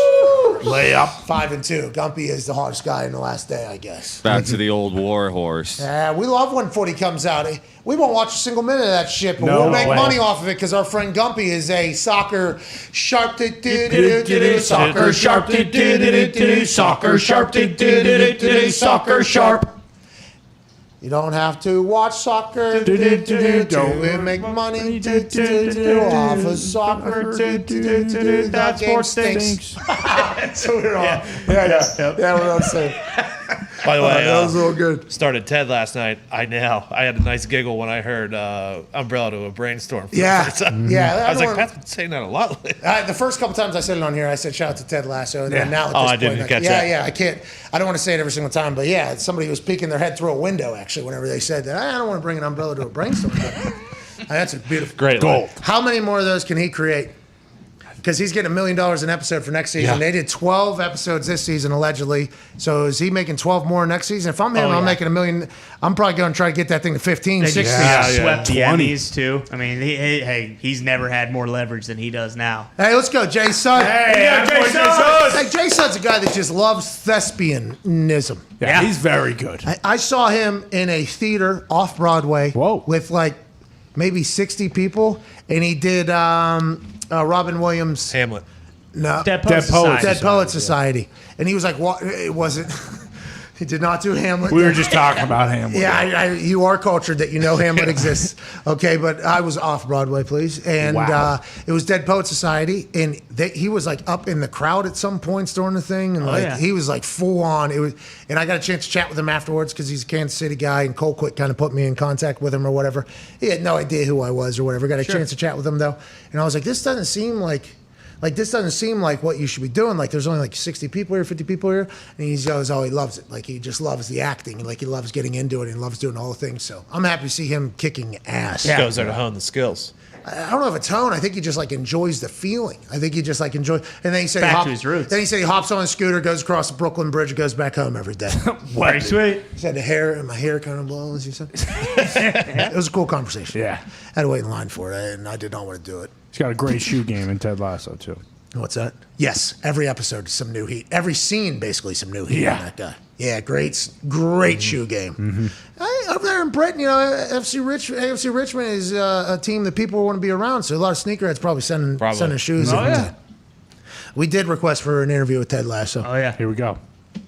No, that happened like a year ago. Okay. Yeah, it is not. I mean, it's still in the works. It has been going. You know what I mean?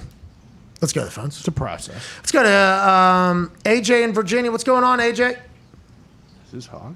Hey, what's going on, guys? Appreciate you taking my call. Thank you for calling in, man. What do you want to talk about? It's not AJ. I just want to know how Nick and Diggs feel about Trey Turner spitting on a Raiders player.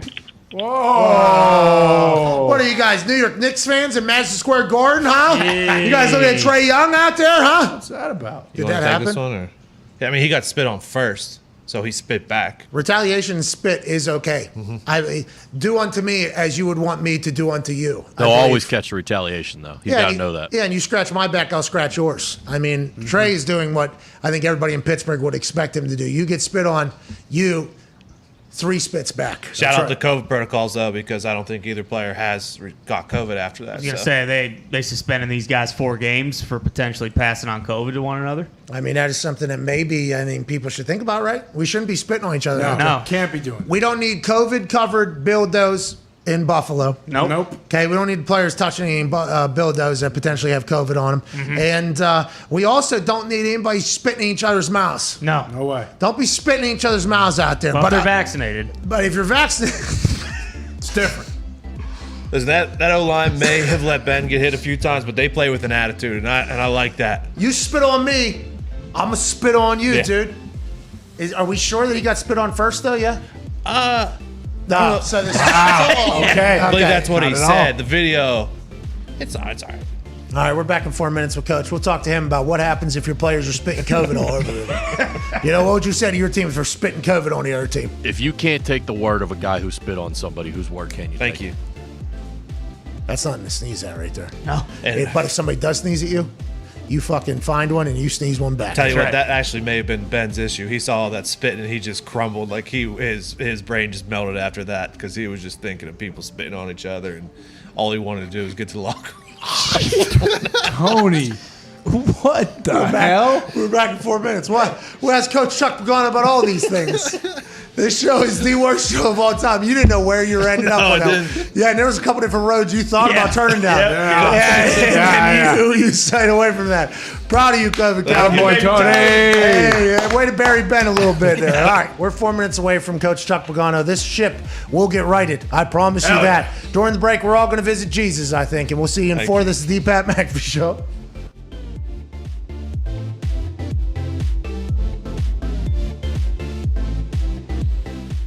What's the most beer you did in one night you think of one of those shows? Well, I never forget when we went to Japan one time. Dudley, Stacy Keebler. I mean, there were so many people out there. I think we went through 103 or 108. Now, between just for myself, I'd always make sure to have about a 12 or 18 pack there. And, here's the thing when some people say, oh, shit, man, you got too much of that beer on. You don't even know how to drink beer. It's like, dude, fuck you. You don't know what I'm trying to do. I'm trying to entertain 20,000 people in an arena. If I just go out there and sip it real properly, how fucking exciting is that? So when you're out there on an empty belly and you're shotgunning beers and all that shit's going in, the half that was going in was for me. The half that was going on was for them. Nice. But I'm telling you, Pat, when you shotgun a bunch of beers like that and you're drinking about half of each beer, you got a pretty damn good buzz when you come out. And that's a sacrifice I was willing to make every single night. I would assume you're pretty fucked up, yeah. When did you start self-cheersing? When did you start self-cheersing? Was that something you did in college? You're like, hey, Steve, good for me, man. Like, when did that start? No, you know what? I got to give credit to Sandman for starting that, but he was bashing him off his head, and I don't remember, and it wasn't because Sandman was doing it, so I don't want to say I copied him, but he was the first. So, and then my style was, because people always get us confused, they'll say, yeah, man, you used to bang them on your head. No, motherfucker, I was the guy that clacked them together. It was just something we came up with. I don't know how the beers got introduced to the ring, but it became a thing, and we ran with it.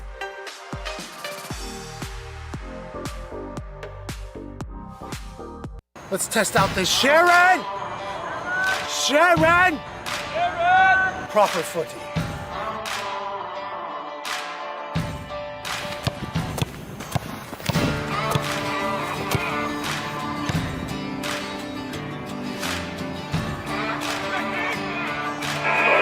Seems like it has a bigger sweet spot.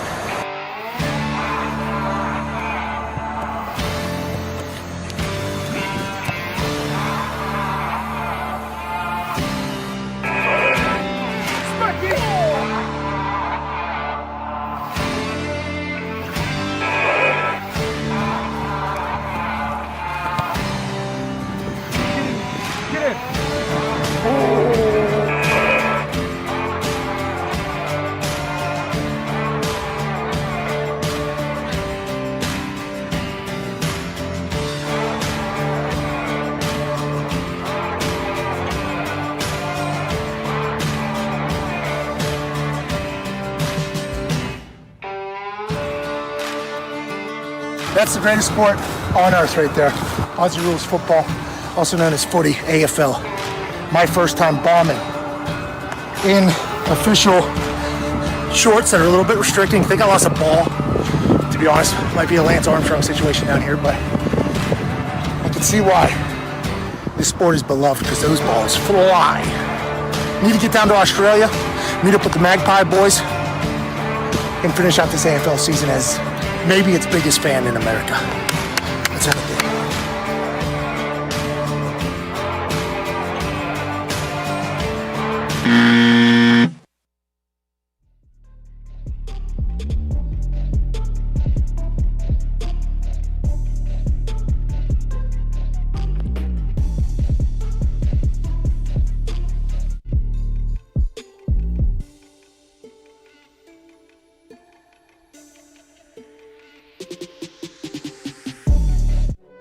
Every day is game day for these guys. It's showtime on the Pat McAfee Show.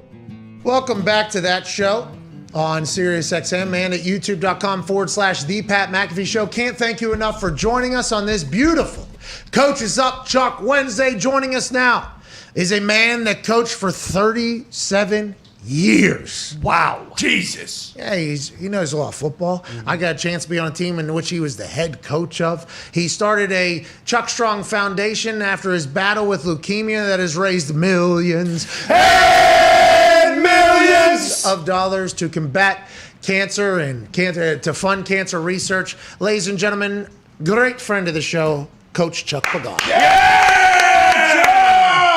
Morning, guys. Hey, how are you? Really, really good.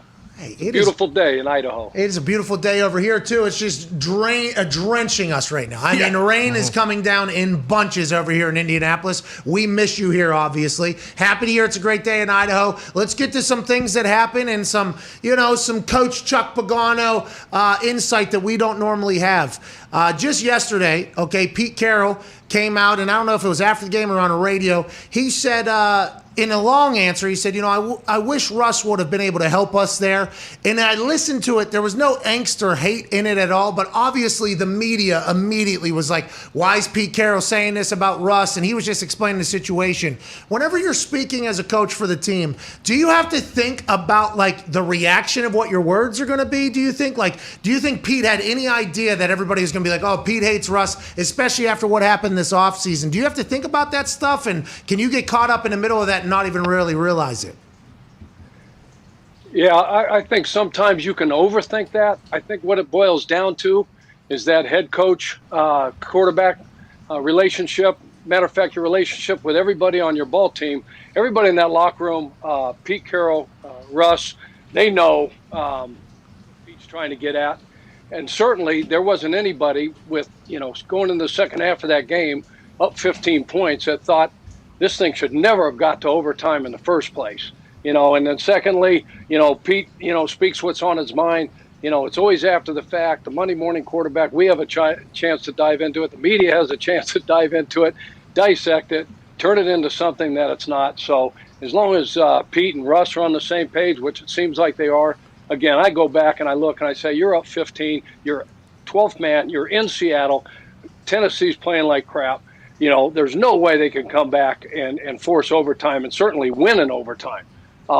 That's where we should have dissected the whole damn thing and said, hey, this should have never got to this point. Derrick Henry, that train started leaving the station in the second half, in the third quarter, and that's kind of been their thing ever since Derrick Henry got there. Is like, hey, we're going to wear them down. We're going to wear them down. Opening week 1, they weren't able to do that. This past week in Seattle, for whatever reason, the second half, Derrick Henry was able to pop off on some clips, and obviously that changes everything. In the conversation, though, with Pete Carroll and Russell Wilson, if you listen to it, there is zero, if you listen to the soundbite as opposed to just read it, it's much different, but obviously everything's going to get taken out of control. I want to ask you about another situation with coaching. The Saints were out 9 coaches or something like that, and Sean Payton afterwards did the classic coach speak, a lot of people are going to say, without all your coaching staff, it's going to be hard to win a game, but we don't want to make any excuses or whatever. As a head coach, if you were out 6 of your coaches, is that something that's big enough and important enough and vital enough to your team to cause your team to look completely different than it did week 1? I mean, they look like a completely different squad week 2 than they did week 1, and with the coaches coming back, is that a big enough thing to turn that thing back around, or do you think that's just maybe how the Saints are going to be going forward? Yeah, I just think that, you want your full complement of coaches every game, Pat, obviously. Missing 6 or 7 guys, there's going to be some other roles that have to be fulfilled, this, that, and the other. Sean calls a play. Pete Carmichael was there. I don't know exactly which coaches were missing. You don't want to make excuses, so then don't bring it up, blah, blah, blah. Seriously. But, Bill Belichick has 10, 11 guys on his staff. He's always been that way. Every staff in the National Football League seems to have, 35 guys on it now, where back in the day they had a couple guys on offense, a couple guys on defense. They didn't water down anything, et cetera, et cetera. So you want to have your full complement of guys. Those guys are calling plays. You get in between, you're making adjustments. You want to have, your assistant coaches going over the adjustments with each position group. So, there's a chance. But, look at Green Bay week 1 to week 2. Look at Buffalo. They thought, okay, look, we got Pittsburgh at home week 1. We're going to roll them, blah, blah, blah. Pittsburgh goes up there, beats the hell out of them. They go to Miami in week 2 and shut them out 35-0. Tua Tagovailoa gets hurt, all that stuff.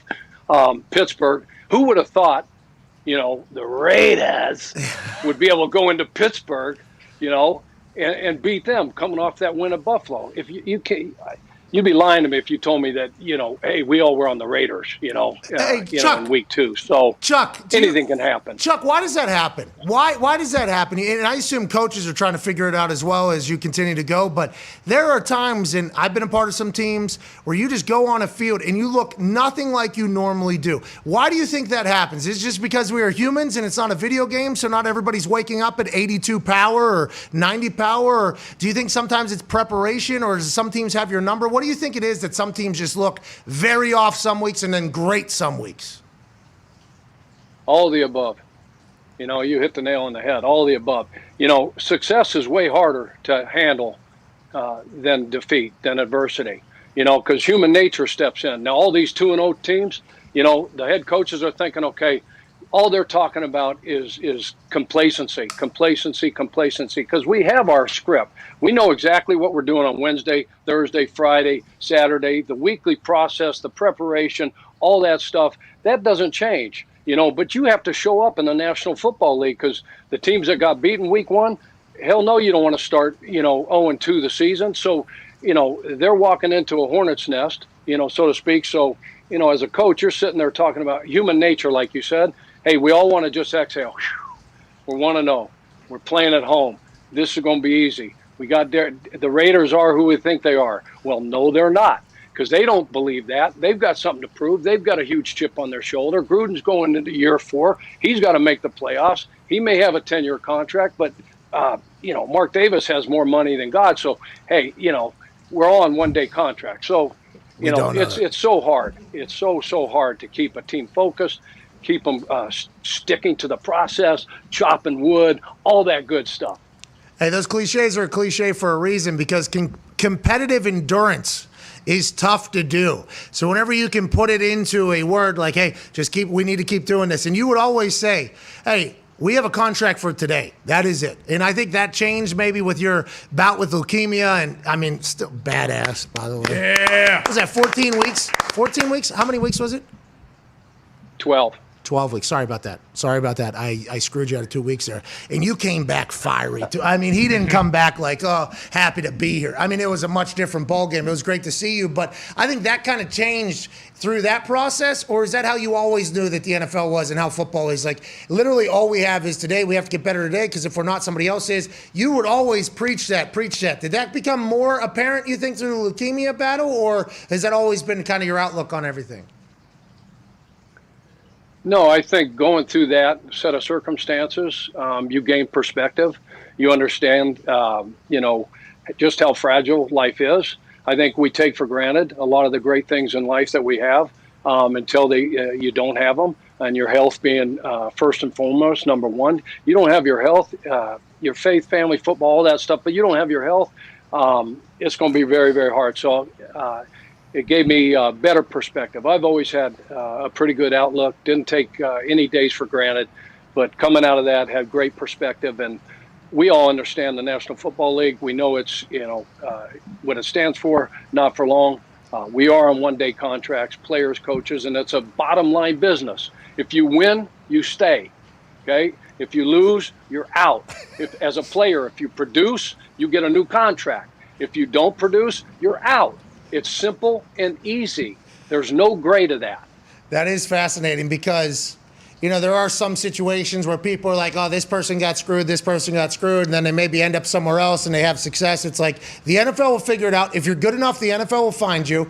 And if you're good enough to produce, somebody will find you. And if you're not, they will get rid of you as quick as possible. The NFL is all about, hey, you need to get rid of the anchors and everything like that. Couple more questions about the weekend here, Chuck. Frank Reich hates field goals. I think he hates them. Now, I appreciate that he's telling his team, hey, we're going to leave every bullet on the field. We're not going to leave anything unchanged, but we're going to go for it. There's been a couple situations, though, that I think if he gets them, he's a genius.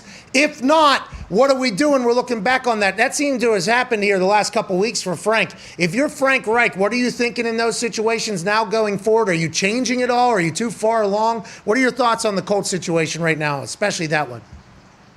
No, I think obviously they don't want to be sitting at 0-2, and they've had their set of circumstances dealing with injuries, this, that, and the other. But we all know Frank's an aggressive coach. He's been an aggressive coach since he started there, and he's continued to do that. We have a bunch of analytics now to help us, with the decision-making process when it comes to situational football, especially 4th and goal at the 1-yard line. He sits there and, first and goal, second goal, third, you run it up the middle 3 straight times, then you throw it on 4th down. I think probably everybody, obviously the Rams had done their homework and sniffed out, they ran what we call a swap boot. Ooh, and when you go for it, like you said, Pat, and you make it, you're the genius. And when you don't, and it turns out where you get the sack and then they drive the length of the field and score a touchdown, you're talking about a minimum of 10, 14-point swing. All the momentum, all the errors taken out of your team, out of the Lucas Oil Stadium, all that stuff. So that early in the game, Pat, I just think that if you come away with some points that early in the game, you don't know what's going to happen the next 55 minutes of that football game. How would you like to have been up 7 instead of 4 at the end of the game there when the Rams got the ball back after that, crazy ass punt play? And the personal protector jumping over right in the path of the long snapper. I mean, that one got me off the hook, I think. When they keep showing that egregious fake punt. That's funny. Oh, no, that didn't get me off the hook. Here's what happens. So, because somebody makes a FUBAR, in the special teams, so what they do is they go back and show my play again, yes, show our play again, yes, and then show that one. So, I want to call the special teams coach up in Cowboy Land. Bones. Hey, what are you doing, Bones? This little deal. Why is the PP going left and not right? But those fourth down situations, when you make them, boy, you are a hero because everybody wants to be aggressive. Let's go for it. Let's go for it. And you don't get it. Why the hell didn't you kick a field goal, Frank?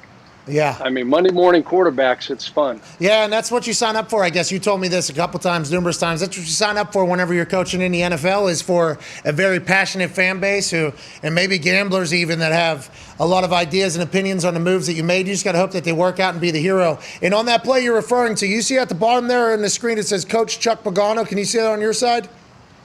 Yes, sir. So when they run that when they run that play, there's only one name across the bottom of that, brother. Don't you worry about it. It's Pat McAfee right there. It is Pat McAfee punting right there across the bottom. My name is the only one associated with that on the internet, so I think that's good news. We both went down swinging, though. Hey, we went for it. It just didn't work out. If it would have worked out, you'd be an absolute genius. Another thing, why does Belichick always have this record against rookie quarterbacks? You were a defensive coach, a successful defensive coach, I think an aggressive defensive coach for a long time. Why is that always something heralded, and how come not all people are great against rookie quarterbacks? What is it about Belichick and the scheme that he runs or what he does that like rookie quarterbacks have no chances? Zach Wilson threw 4 picks, probably could have thrown 6 or 7, and it was the storyline. How come it's not like that for everybody, Chuck?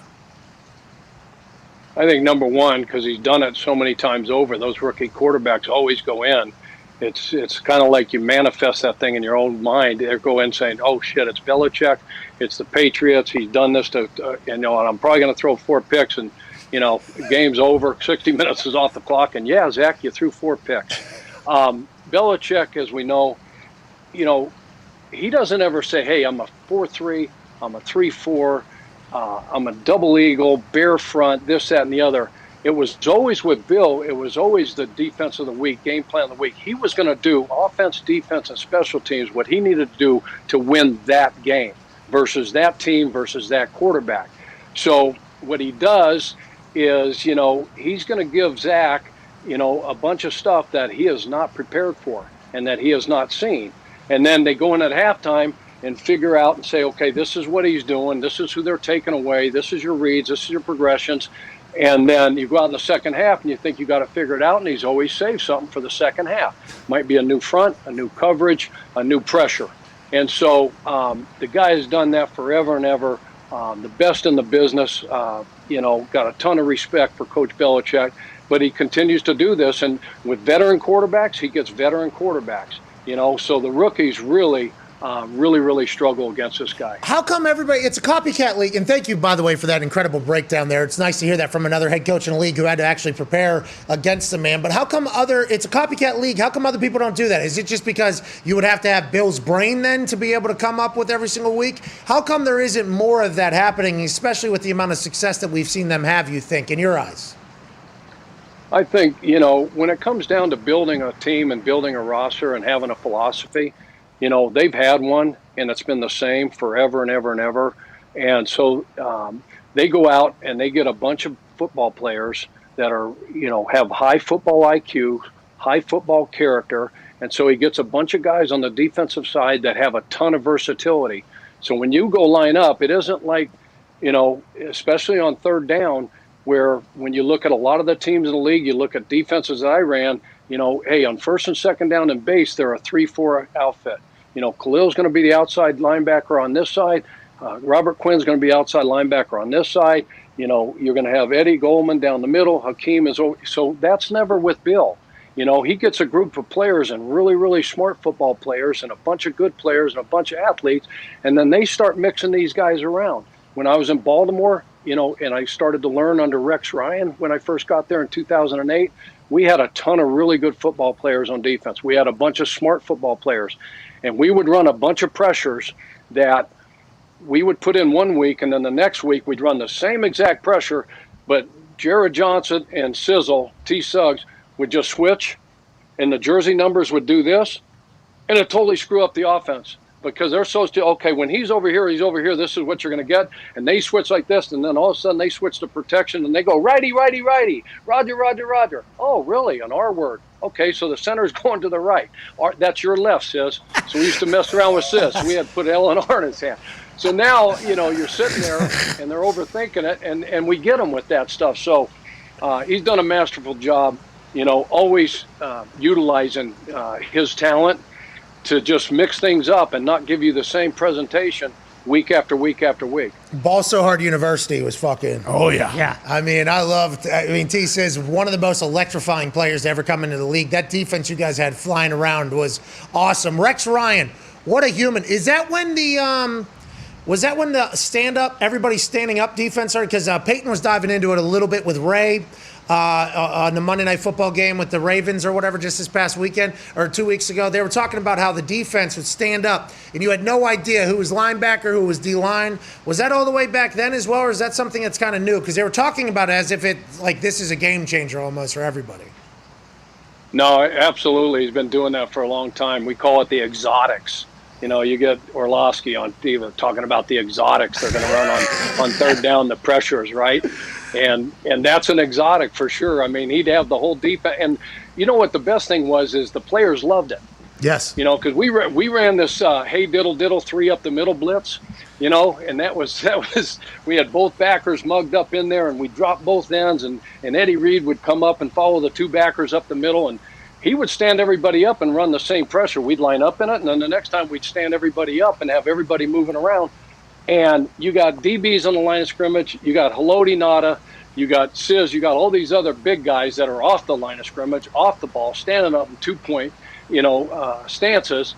And the quarterback, especially a young one, is sitting there looking over the landscape and trying to figure out, okay, who's the Mike? I have no fucking idea who that is. You can tell me, hey, I know Mike so-and-so is he plays for them. But I can't tell you who, because the Mike is the guy in the middle of the 3 guys off the ball. You have a nickel, a Mike, and a dime on third down, say, on 11 personnel. Who's the Mike? No friggin' idea. So they just go, okay, check, slide the whole protection this way, put the back over to the left edge and hope for the fucking best. Well, Eli actually said that happened. Eli actually said, he pointed at Ray and said, he's the Mike. And Ray said, I'm not the Mike on this play. And Eli goes, you're right. It's and he had a 0.0 QBR. But to run a defense like that, everybody has got to be on the same page. That's got to be a full string there. There has to be so much confidence and comfort with everybody. It's incredible to see a great defense fly around. Ty has a question for you, Coach. Yeah, Coach. The other night, there was a report from a couple beat writers in the Packers game that at halftime, Matt LaFleur went up to his defensive coordinator, Joe Barry, and basically said, hey, either you need to get pressure or you need to play, better coverage. Is that largely horseshit, or did that ever happen while you were a D coordinator where, your head coach came up and, quote unquote, lit a fire under your ass for the second half? No, that's real. No, that's happened. I wish some of the guys that did it to me were that nice. But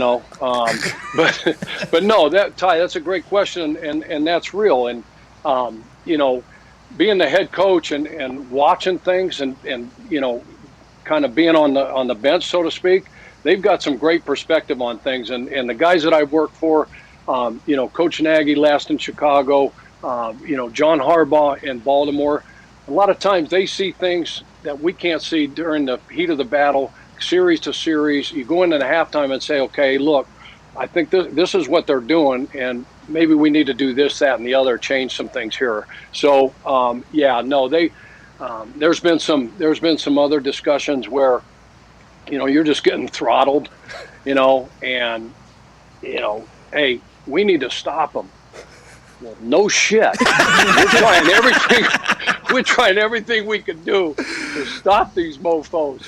And right now, they're on fire, and we're not doing so damn good. I wish you would have just responded, I agree, man. Yeah. All right, I'll go tell him. I'll go tell him in there, That's a great point. Go ahead, Connor. Yeah, Chuck, on the point about fourth downs and going for it, Harbaugh actually asked Lamar Jackson at the end of the game if he wanted to go for it. Is that something you like to see, or do you think the coach should kind of make that decision on his own? No, I love that, and I love when you go to your best players, and you go to Superman, Lamar Jackson, and say, hey, you want to go for it? And Lamar, you want to go for it? It's just ownership and everything, the trust that you have in your players. I mean, all that does is build on that relationship and that trust, and saying, hey, this is your team. You've got us to this point. You've won this game pretty much single-handedly. You want the rest of it, in your hands. Absolutely. And the other thing is, like Lamar's going to say no. Oh, no, coach, let's punt. God damn. I mean, Lamar's got to get this damn thing off his back, which we all know he's 0-3, against the Chiefs. And finally they got the lead, and for sure he's going to want to go for it. And they had a great, 4th and 1, call dialed up. 100 guys over to the left side, the defense's right side, and run power O and all this other stuff, unbalanced, and it was great. I love seeing that. Mark Andrews joined us earlier. He's a stud. Patrick Ricard, absolute stud. Lamar Jackson's an alien. And Harbaugh knew they were going for it, right? But this is one of those things, like with the quarterback from a coach, like, hey, this guy needs to know that I do want his input. Like, they're probably going for it, because he told a story afterwards in the locker room that everybody behind him was like, we're going. And then Harbaugh asking Lamar, I think that was like a display of like, hey, I would like your input on this thing, which is kind of what's going on in Green Bay. Hour 3's on the other side of this Sirius XM break. All right, we're still live on YouTube, Chuck, and we can't thank you enough for joining us right now. We're not on Sirius XM. We're still live on YouTube. And whenever I've told this story before, but I've never gotten your side of this whole thing.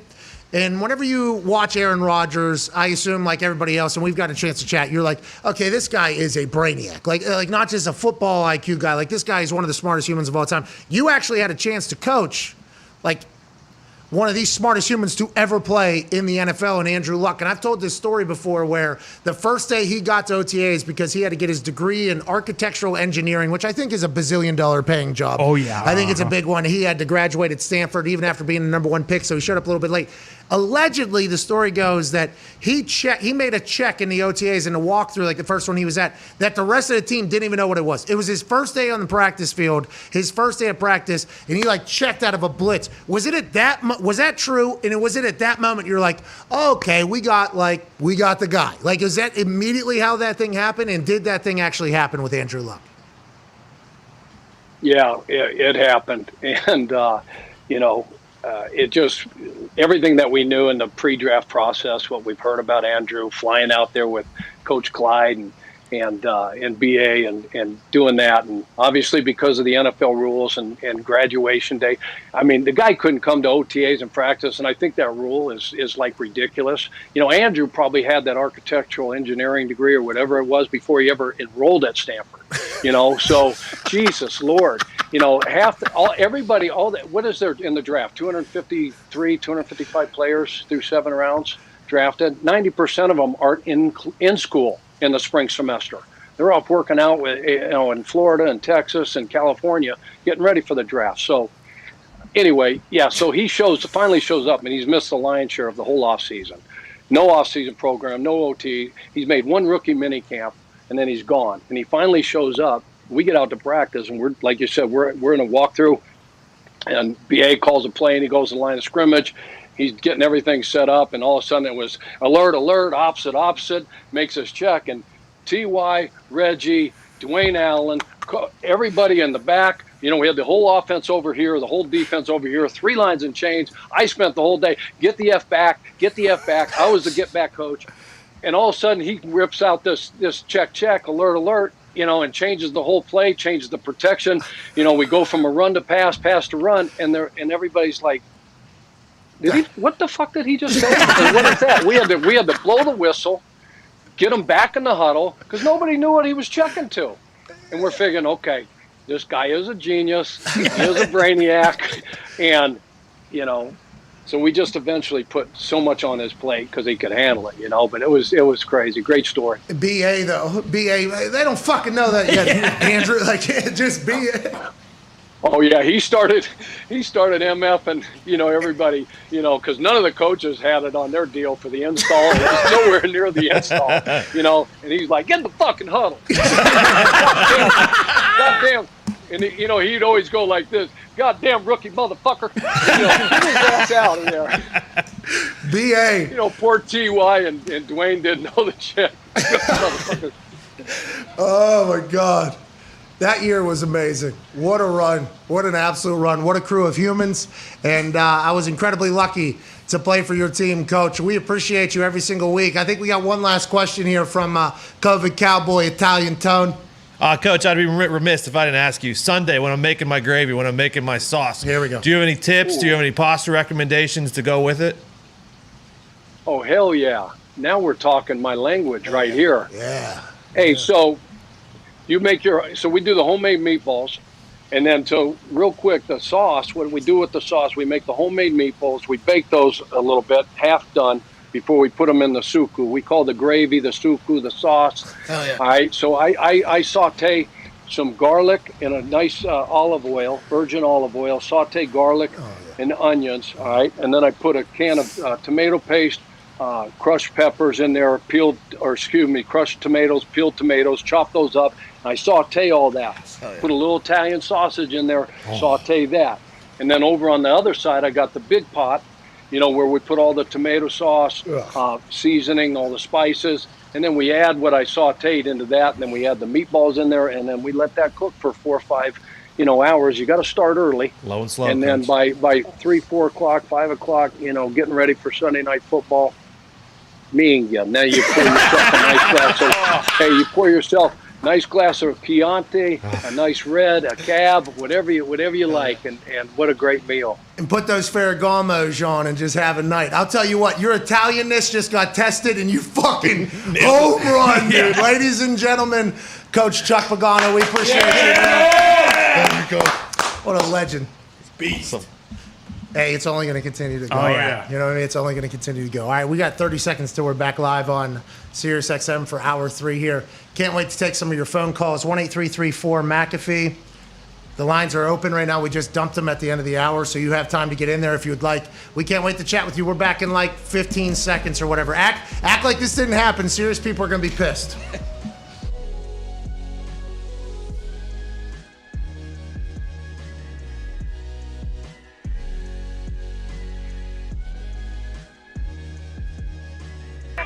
The Pat McAfee Show. There'll be no rules for our guests, for us, for the things we could talk about.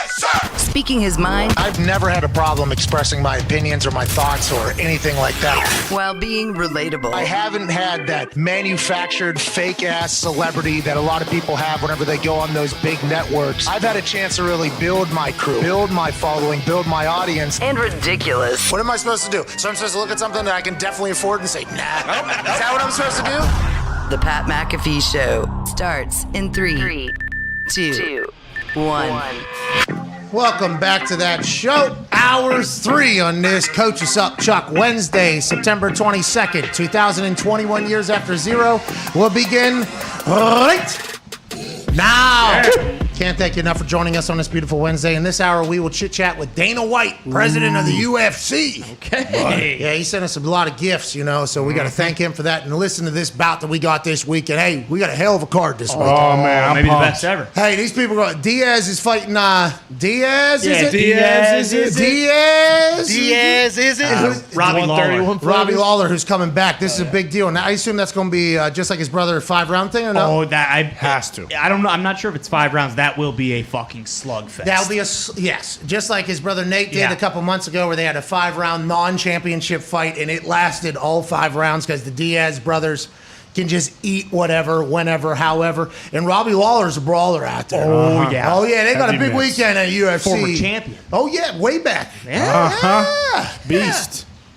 Can't wait to chat with Dana White about that. Talks tables here at Ty Schmidt, at Boston Connor. Tone Diggs is here. Tone Diggs and another Italian. Chuck Pagano had quite a moment during a commercial break there. We apologize to the Sirius XM listeners. The conversation with Chuck Pagano is only going to get better and better. Him talking about Bill Belichick, by the way. Oh, yeah. That's a coach that had to play against him. Mm-hmm. That's a coach who had to go in some big games, had to play against him, had to deal with his coaches having to coach against Bill Belichick forever and ever, even back whenever he was at Baltimore. Such a fascinating thing to hear other coaches talk about Bill Belichick in the same exact manner that that all players basically talk about him. Some media refuse to believe it, but that guy's just built different, dude. He's just a built different guy up there. Just an absolute legend. And Chuck said it too, because we talked about halftime adjustments last week. Like, instead of having those adjustments, Bill just has a completely separate game plan. Like, all right, now in the second half, we're going to go with what we practiced on, Thursday, Friday, and that whole game plan that's just completely different from the first half. And Chuck alluded to that, but you need to have the right type of players on your team to be able to do that. Yeah. And that's why some players have gone up there and not immediately caught on, because there might be so much happening. Hey, we got to be able to do this. And that's why Mac Jones. Who? I think Mac Jones. Who? Mac Jones. Who allegedly had a photographic memory, right? Didn't that come out whenever he was allegedly going to go to the Niners? That came out. That seems to be something that is probably pretty beneficial to the way they go about doing things up there. It's crazy how the Patriots have continued to do such a thing.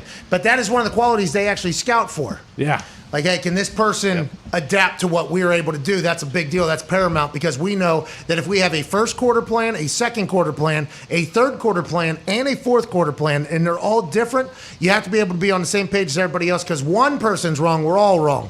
If we're all wrong, we're all right. But if one person, two people can't get it, the other 9 are kind of fucked in this entire thing. It's fascinating to see. Like, when they look back on the Bill Belichick run here, it'll be fascinating to see Bill chat about what they're looking for and the players and everything like that. It is insane, because just because you're book smart doesn't necessarily mean you're football smart, by the way. Yeah. That is two very different things. It's fascinating that they've been able to continue to build players, and that's why guys are welcome back, I think, a lot.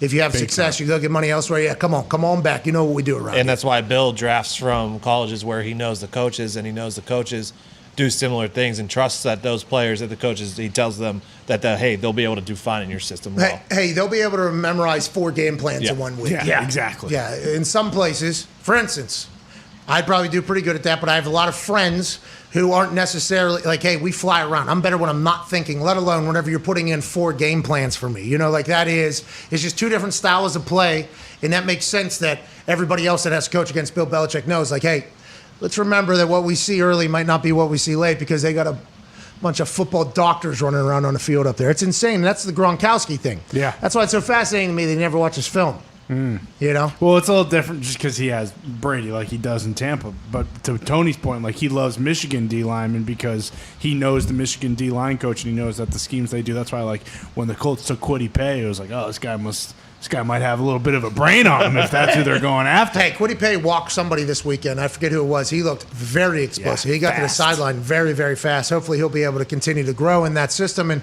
we just need to stop people bombing all over us. That, and you just need your quarterback to go down and not sprain both of his ankles during every single game. Zach Kiefer from The Athletic, formerly of the Indianapolis Star, incredible writer. I'm a fan of this guy. He's young.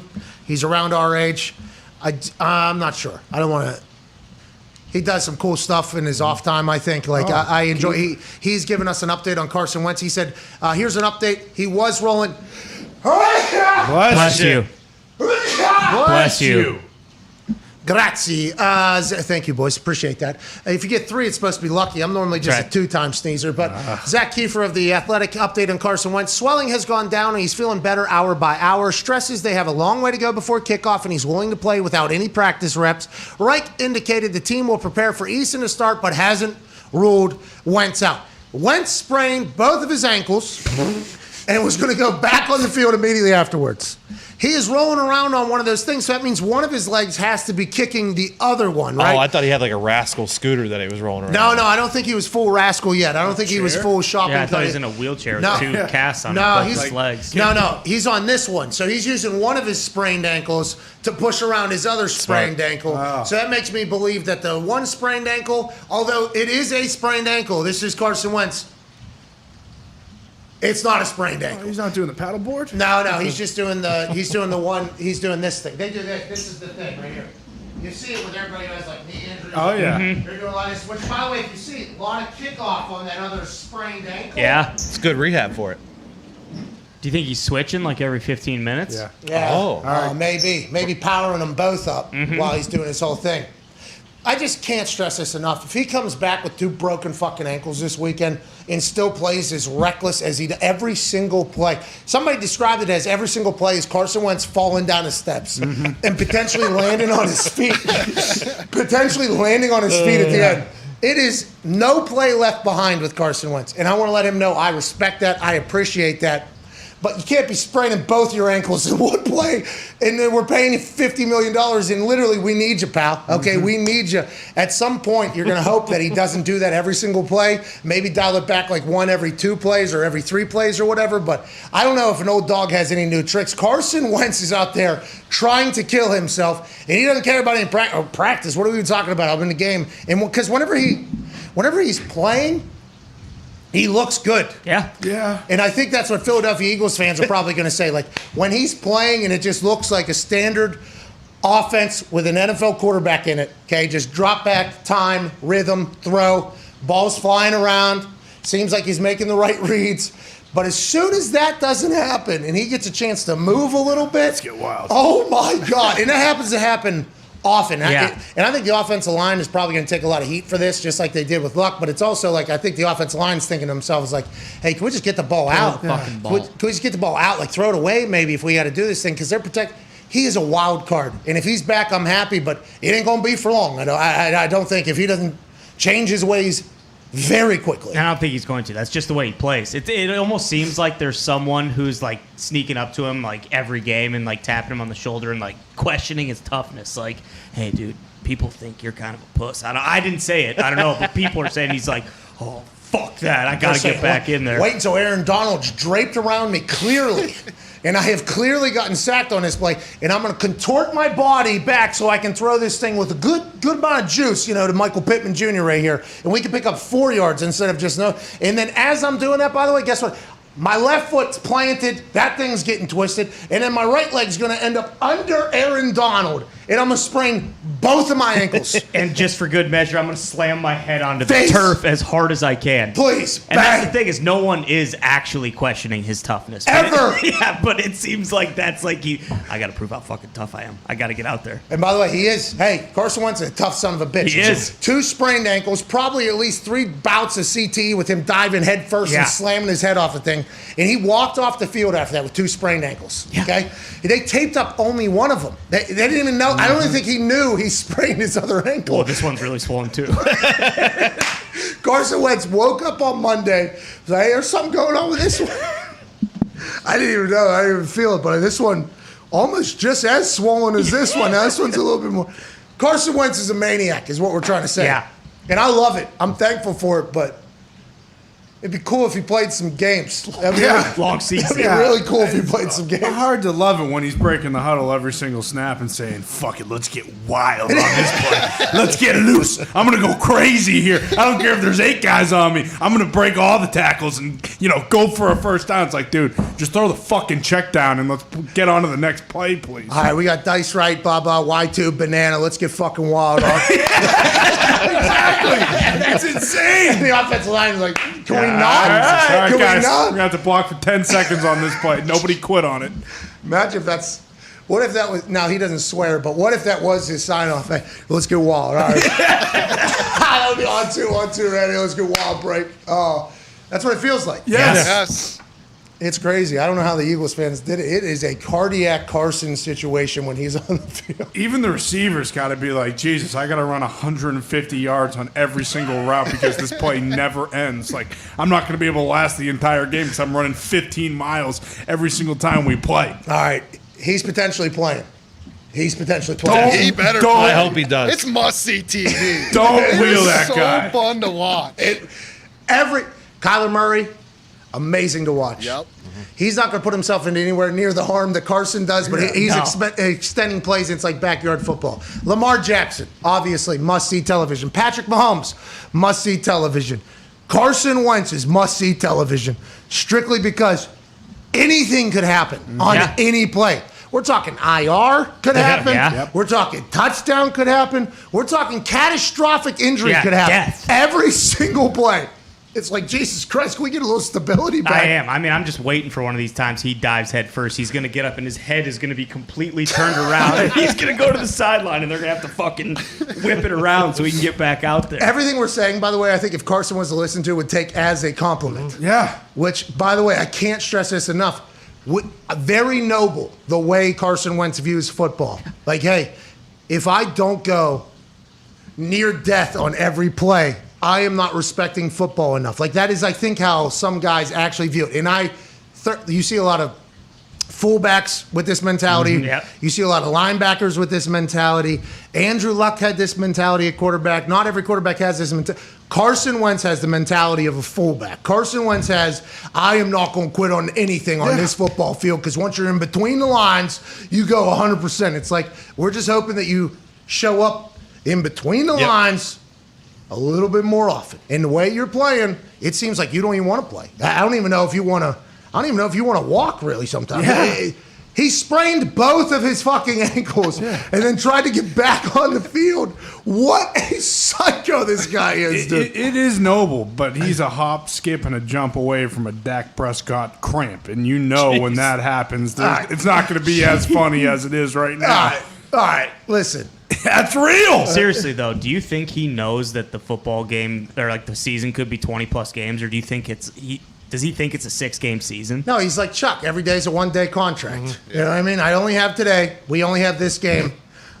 They're paying me a lot of money. That probably even feeds into it even more. These people traded for me. A lot of people to prove wrong. They're paying me a lot of money. I got a lot of people to prove wrong. So every play is going to be everything I got. And it's like, we don't need you giving up both ankles on one play. All right? We don't need you giving up maybe your brain function on each play.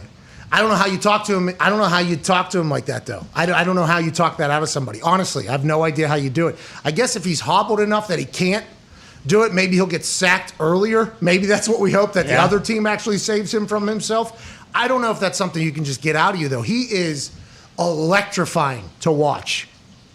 Sometimes.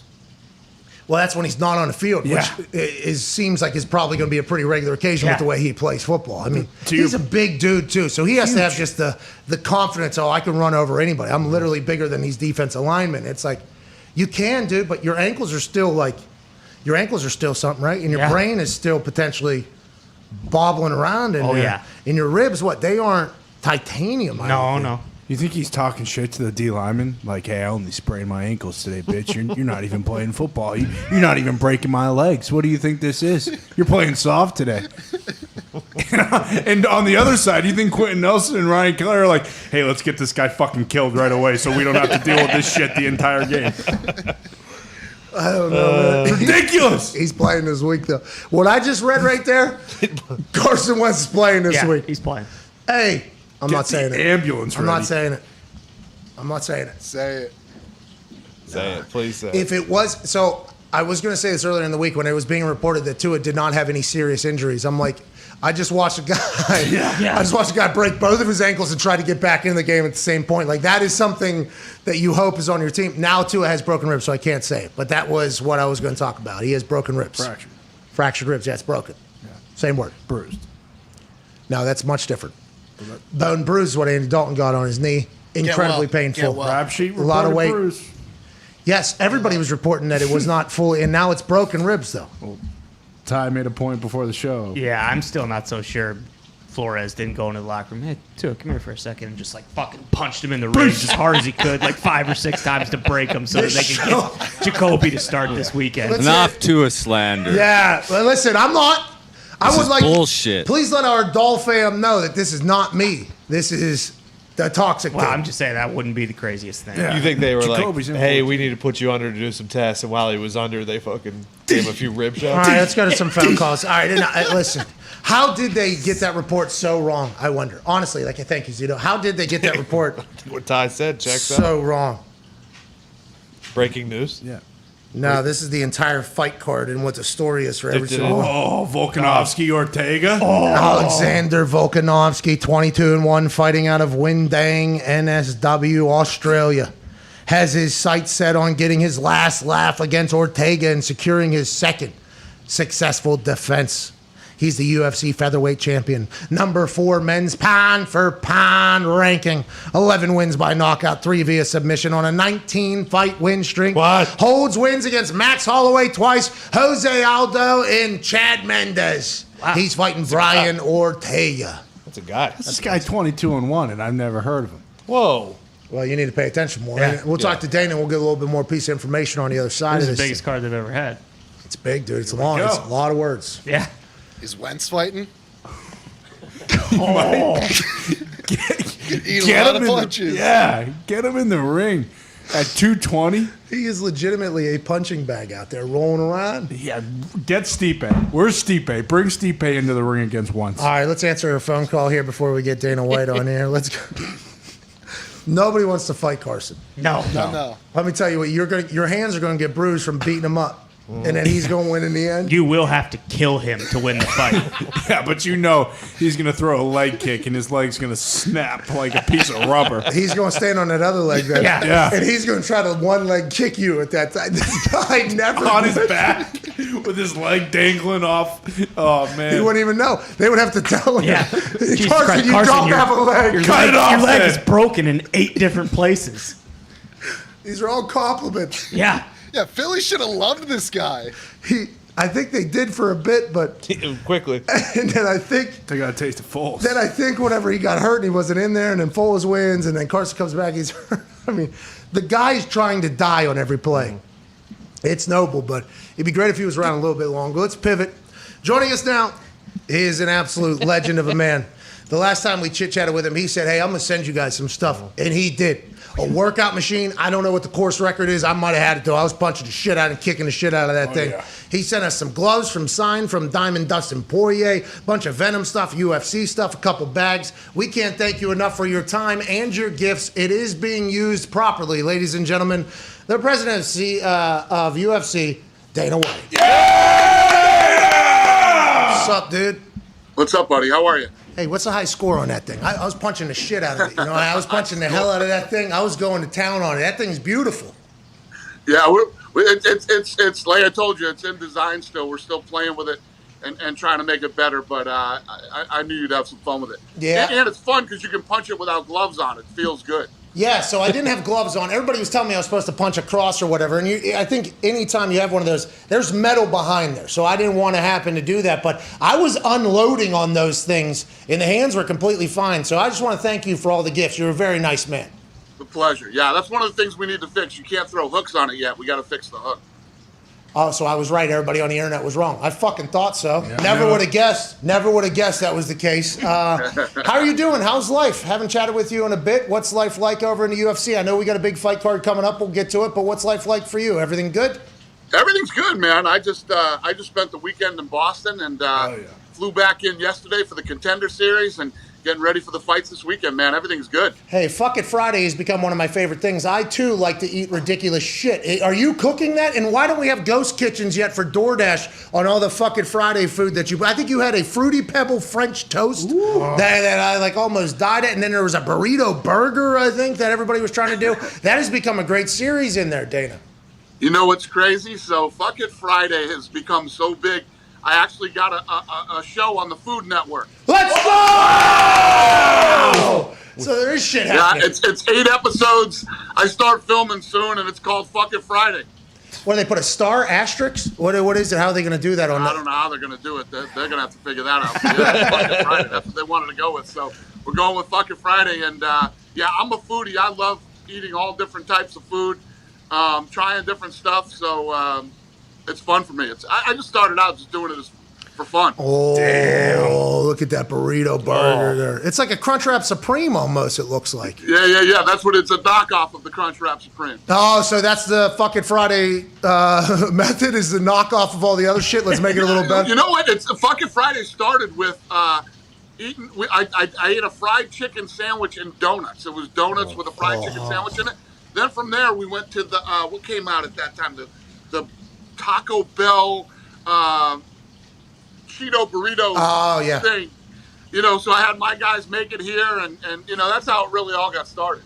What's life like? You just have your own chefs now. Hey, by the way, congratulations. Yeah. Just slapdick from Boston. You know, great work ethic, boxing, goes over to UFC, figures out a way to buy a company that you see the future of. It goes on to become worth billions of dollars. Now you got your own chef fucking knocking off Taco Bell. Good for you, dude. Yeah. Good for you, dude. That's awesome. It doesn't suck. Yeah. It doesn't suck. This fight card coming up this weekend's a big one. I mean, we literally just started going through it, and obviously everybody knows about Volkanovski and Ortega, but the entire lineup seems to be sweet. What should we be looking forward to? Lawler getting back in. Is that a 5-rounder like his brother had for no championship, or are they doing 3 rounds there? It is a 5-rounder. Here we go. And it's 5 rounds. Obviously, we're going to find out Nick hasn't fought in a while, but one thing we know about the Diaz brothers is they always come to fight. So that should be fun. Obviously, Valentina Shevchenko is an absolute savage. Every time she fights, it's unbelievable. What I like about Lauren Murphy is Lauren Murphy's got a bunch of knockouts and submissions in her wins. So, for women at that weight to actually knock out other women, it's tough to do. And Lauren's been on a roll, so that should be a fun fight. And then Alexander Volkanovski versus Brian Ortega is an absolute war. So, great card this weekend. How when you go about, and I know you're probably in, I don't know if you're in the room where you actually do the fight matchups and everything like that. You're always having to figure that thing out. Whenever you see like a guy on a 19 fight win streak or whatever, and then you get a chance to put him up against Ortega, like, is that like, does a light bulb go off? Is it like, hey, this is a win? Or do you have to get the fighters to agree to it beforehand? Or do you schedule the fights and then you reach out to the fighters? How does the whole process behind the scenes work with that whole thing? Yeah, so I'm in the war room right now. This is where we make all the fights. This is where I spend most of my day.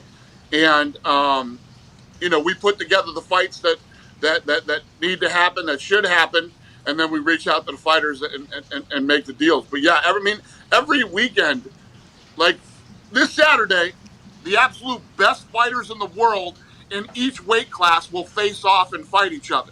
Then on Tuesday, on, my Contender Series, we find the best unsigned fighters on the planet, and we match them up in each weight class. I mean, every time you tune into the UFC, you're watching the absolute best in the world, fighting.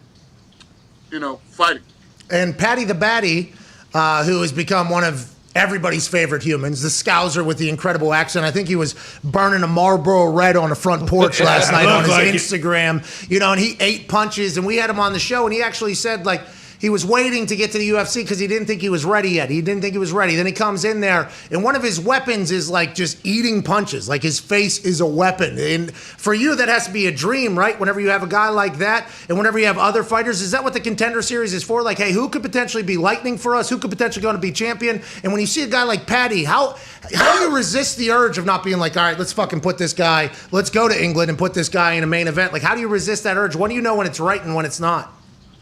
Yeah, well, obviously you got to look at their record. You got to look at who they've fought in their last couple of fights, and you bring them in. And there's only one way to find out who's really ready and who's not. And nothing is more perfect than finding out if somebody's ready or not than the Contender Series. Whenever people come fight in the Contender Series, are they under the impression that they could win a UFC contract? Because everybody remembers The Ultimate Fighter. That was a game changer. Yeah. Hey, The Ultimate Fighter was a game changer. I mean, I think that introduced MMA to people that maybe would have never got into it because it's more of like a reality show, plus there's fights in there. So I thought it was great. Do people go into the Contender Series with the mindset like, hey, we're going to get a UFC contract if we win on the other side? Yeah, they know. We call it the ultimate job interview. You come in and you have to perform. And the other thing that I love about it is that the amount of pressure that these fighters are under. That's the other thing. Can you handle the pressure of being in here and performing under this unbelievable amount of pressure? So it is the perfect formula to find out who's ready and who's not. Hey, whenever you have that like billionaires row almost at every UFC event, right? It seems like on the hard camera side, obviously, there's just a slew of people who have been very successful in their life. It's become the new thing. Like, hey, if you get MGK and Megan Fox and then Travis and Courtney, and it's become the new thing, the it thing to be at UFC fights. Is that something you did on purpose, or is this them reaching out to you as fans saying, hey, is there any way I can get in there? I assume that's not an easy ticket to give out or to get. And if you piss somebody off, I assume there's a little bit of a dance in that whole thing, Dana, or no? Well, people reach out, and and ask for tickets. Yeah. So there's 3 different sections. So Billionaires Row was at the McGregor fight. So the last McGregor fight, you'll see the section behind me where I sit. That's my section right there, okay? Off to the left, where you see the fighters, where they're all sitting, and, guys will walk up to the octagon and walk in, there's fighters there. So when Conor fought, I had to cut the media section in half, and I built what was called Billionaires Row. everybody in the first 3 rows there were all billionaires. Jeez. Hey, that's pretty good for business. Yeah. That's pretty good for business, Unc. That is good news over there. When you think of like a Conor McGregor, and then you see like Sugar Sean is gaining some buzz, and Patty has some buzz. You need that, right? That is something that the UFC needs. And are you always trying to build those? And do you watch like WWE to see like how, or did you learn anything from WWE on how they, or is that kind of like the fighters? Like Conor is an incredible promoter. Sugar Sean is an incredible promoter. Patty is an incredible promoter. Is that kind of on them, you think? Or is it kind of like a partnership to build these megastars that do create these billionaire road type situations? Yeah, so what happens is, obviously we're looking, the first and foremost thing that we're looking for is talent. Can you fight here? Are you good enough? Can you fight? Then, if you have the personality of one of those type of guys, it's just a home run. And obviously, we know how strong they are. We know how many people are watching. I go through the ratings and break down every single hour of a fight. And we know who pops and who doesn't. So there's a lot of things that are involved in going into figuring out where somebody is placed on the card and how they drop. Yeah, do you want to lead off with heat and then end with heat, right? Is that kind of the plan when you're shaping? Yeah, you want to open the show with a pop, and you hopefully want the show to end with a pop. And what I'm looking for is when I put on a fight card, I'm looking for 3 or 4 holy shit moments where everybody, whether you're at the arena or you're at home, everybody jumps out of their seat and looks at each other and goes, holy shit. There's that whole, that energy that happens with that moment. I'm looking for 3 or 4 of those per card. Well, Diaz and Lawler are going to give you at least 2 of those. Oh, yeah. That feels like that is obviously set up, and then Volkovsky obviously can go. And go ahead, Ty. We're talking to Dana White, obviously. Thank you for your time right now, Dana. You're the man. Go ahead, Ty. Dana, obviously you guys have the events at T-Mobile or MGM and all that kind of stuff. Are there any plans to have maybe like a year-end card at Allegiant Stadium? And also, like, have you noticed any more of a buzz in Vegas with the Raiders being there now, or are you so busy that you don't really see any of that shit? Yeah, no, I don't know. We'll see what fights materialize over the rest of the year. But you're talking 70,000 seats. Yeah. And to create the kind of energy and buzz that I like in a fight, you got to sell the place out.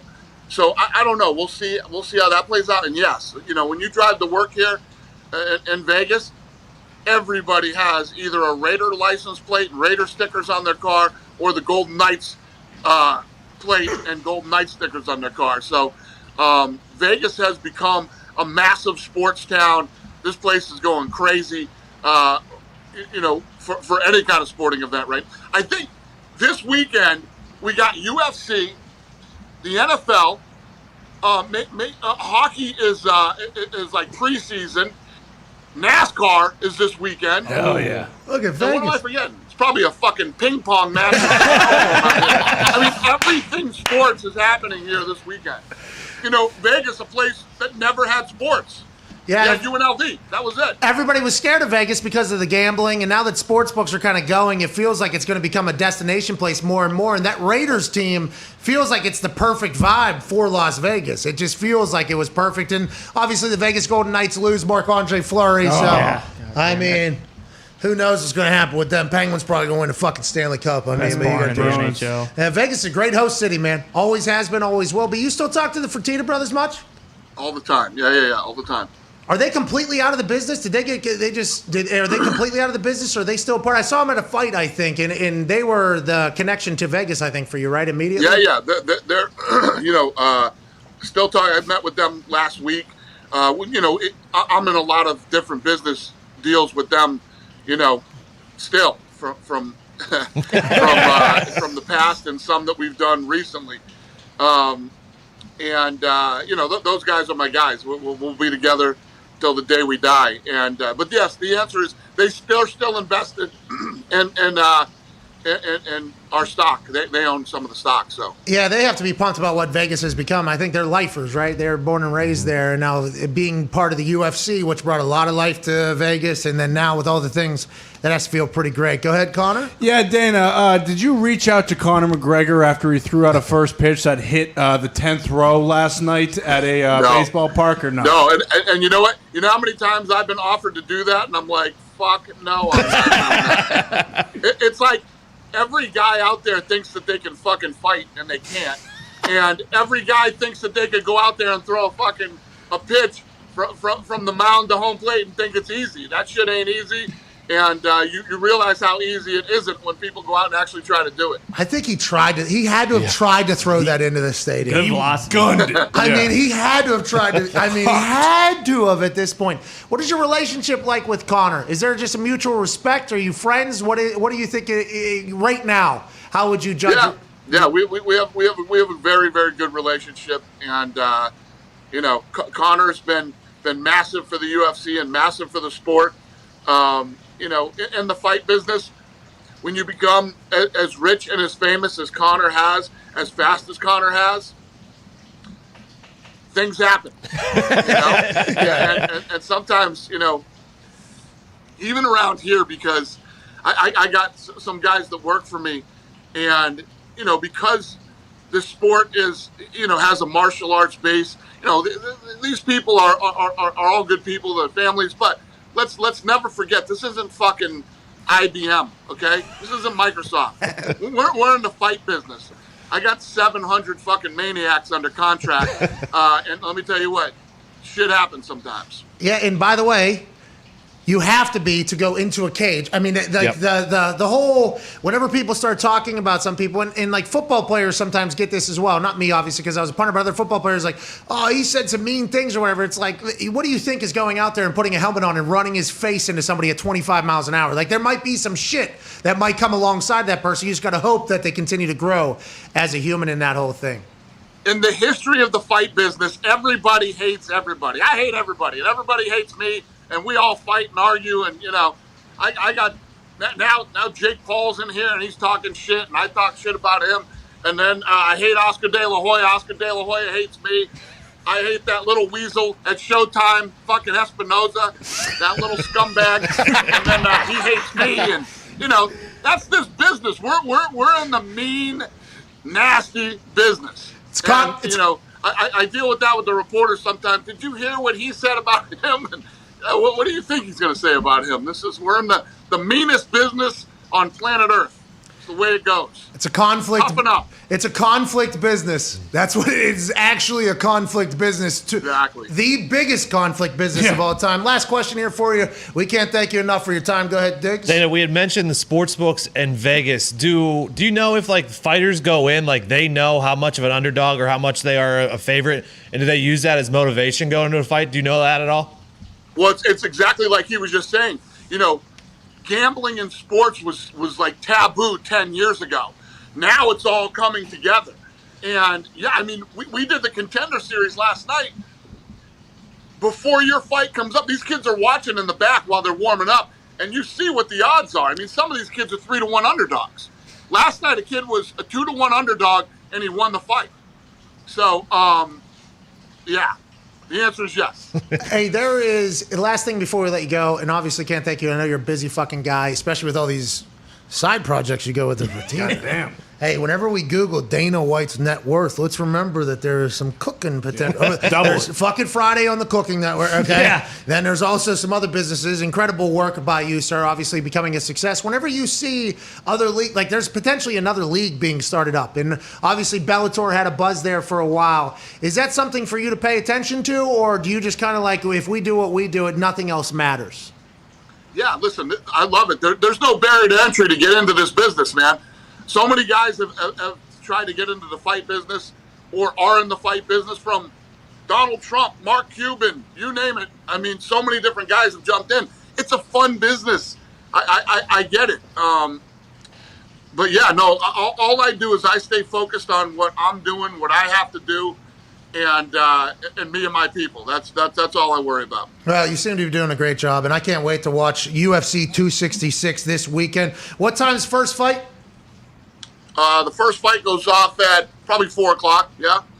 Just all night, just people beating the shit out of each other. Yes, I love it. Can't thank you enough. President of the UFC, Dana White. Appreciate you. Dana! Woo! He's got billions of dollars. Oh, yeah. Guy Fieri better be shaking in his boots because he's coming for the Oh Food no, you Network. don't think Guy's gonna be part of that show? Hey. Fucking Friday with Fieri and Dana? No. It's Triple D. This is FIF, pal. That's right. Okay, and there's no, I don't know how they're going to dance around that thing on the Food Network because I believe they're, most of their viewers, and maybe they're bringing in Dana to bring in new viewers or whatever, which I think I will watch at least the first couple episodes of For fucking sure. Friday to see what he's cooking. Dana will pound Fieri's frosted tips to make his Yep. bread, and I can't wait to see it. Boom. Thank you. What's your deal with Guy Fieri? Seriously. He spit on you like Trey Turner. That's my deal. No. That's not his name. He told me he's going to make me famous. Guy Fieri. Wow. Who is he, Mason Ramsey? Yodel boy? Yodel boy. Yodel boy Fieri? Is that because he got famous at a Walmart? I don't know. He has a song, right? Oh, my God. I don't know. I want to be famous. Oh, okay. All right. Famous what the with you, hell I think. happened to Yodel boy? Where did he go? Okay. Hey, Unfortunately, we found No, Zubin. don't say it. did What? not survive. Don't say No. it. He's alive. What, dude? He's alive. Do we have to have a moment of silence for Yodel boy? No way. Not his body, but his career. Yeah. Nah, he'll come out with a heater of some sort. Yeah, he's waiting in the weeds. What was that one song he sang? You're late. Pretty cool to be on TV. All the girls They see me. He was I've so been living it up. Not giving a fuck. Yeah, I think that was it. He doesn't say fuck. He doesn't say fuck. No, we don't know. We don't know. Yeah. Well, he was so didn't tired say because his fuck. grandparents and his manager and everything kept peddling him out there, and they were like, "Here, take this Adderall, you'll be fine." And No, all- do not whoa. say that about Yodel Kid. That Come is on. disgusting. You hear me? That was disgusting. I remember, just like yesterday, you fucking walked down, double spin move, big belt buckle, whop, bang. How's your girl? How's your family? Yeah, Yes. I hope they're good. I hope you see me. You know what I mean? Yeah. Nick went to his birthday party. Flew a plane. Flew a plane to Yodel Kid's birthday party. Good cake. Good cake.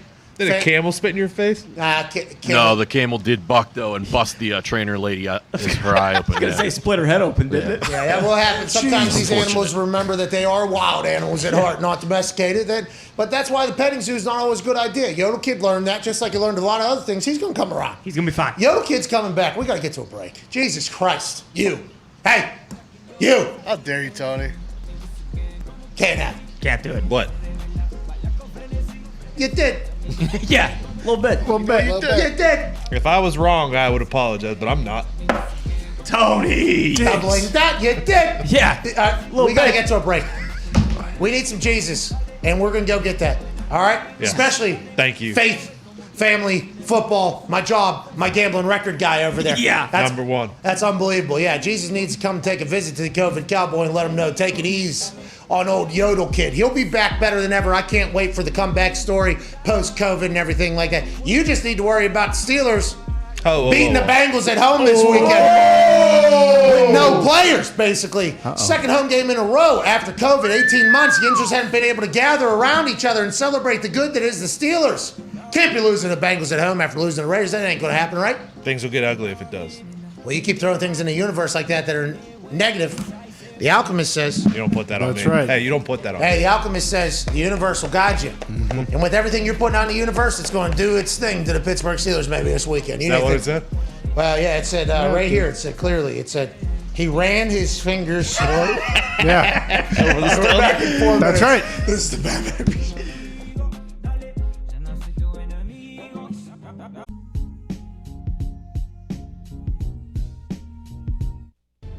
This is the Pat McAfee Show on Sirius XM Mad Dog Sports Radio. We thank you for taking the time to seek out this small regional show that streams internationally. Here's Pat and the boys. I think we're back on YouTube. Yeah, a lot of comments saying, we back. Let's go! There's a little bit of a computer freezage in the back there. Had us dying off of YouTube there for a second, but Zito and Billy Tubes recracked the code, wrote the algorithm. We appreciate you. We're back. Don't worry, boss. Thank you. Whether you've been in a relationship for years or just getting started or excited to get back out there and meet new people, when the moment comes, you want to be ready. Hell yeah. Oh, yeah, dude. Roman ready. Amen. With Roman, you can get a free online evaluation and ongoing care for erectile dysfunction, all from the comfort and privacy of your own home. Roman Ready equals confidence. The confidence that you know you can rise to the occasion in the moment. A U.S. licensed healthcare professional will work with you to find the best treatment plan. If medication is appropriate, it ships to you free with 2 days shipping. Ooh. The whole process is straightforward, convenient, and discreet. Go to GetRoman.com/McAfee today, and you'll get, if you're prescribed, you'll get 50% off your first month of erectile dysfunction treatment. Wow. Make sure you're ready to have confidence and control this summer.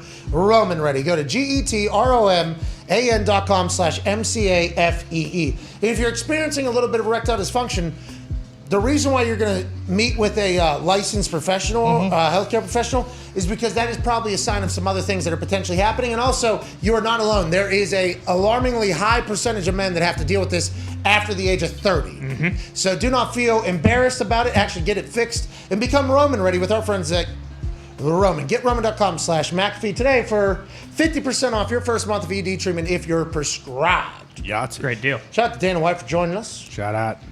That thing was very scary to hit a hook on. I'm happy he said that too. You could break your hand. I had a lot of people on the internet telling me like, oh, you're supposed to punch across. It's like, okay, you come in here with no gloves and see that big metal thing going in there, and you swing. Yeah. You do it. All right, pal? That's a Carson Wentz. Carson Wentz, if he would have came in here, he would have swung as hard as he could and broken both hands and wrists on the metal arms on that. And then would ask what the score was. Yeah. Yep. Which I we get it love. harder. We love in Carson. Hey, you want to take those pads off so I could punch this thing? Punch that metal, toughen up a little bit, because then when you put the pads on for the game, it's going to be much softer. You know what I mean? Yeah. I punch that metal, then when I start punching skulls, it's much softer than the metal. Easier. Who prepared hardest? Me. Who's ready to go hardest? Me. Who's never going to give up on play? Me. Who's going to sprain both of his fucking ankles on one play and then try to get on to the field just moments later? Me. That's what Carson Wentz is saying. Let's go to the phones here. Let's go to the 5-Hour Energy phone line. Go to 5hourenergy.com. Use promo code McAfee and get 10% off your order. Let's go. I think, right? Yeah. Till September 30th. Yeah, use promo code McAfee at 5hourenergy.com. It is raining heavily in Indianapolis, Big Indiana. time. Yeah. So you might be hearing that in the background. It has forced me to pee every single commercial break. You're not the only ones if you're listening at home. We apologize. In our new studio, we hope that there will be a ceiling of some sort. Yeah, Yes, hopefully. Please. Or at least not a tin Fall's roof. here, baby. It is a tin roof, it does feel like. And fall is here. It was 51 degrees when I woke up this morning, got outside. It took a little big... Saw my breath a little bit. Oh, yeah. I was like, hey, football. Football. Football. Yeah. So you're thinking football. Football. When was the last time you played a pickup game of football, by the way? Too long. November 2017. I had a dream last night. I showed up at a pickup football game, by the way. Dominate? It was awesome. Yeah, but I think even in my dream, like I tore both my hamstrings. I was just about to say, I always tear my muscles in when I do that. Yeah, it's almost like... The last time we played, I was dragging Foxy down the field. That's right, Turkey Bowl. Oh, you did? Yeah, and that got on to ESPN. Monday Night Football. Yeah. Put 80 pounds on your back. 2017 Turkey Bowl. Pickup football used to be so much fun, though. Oh, the best.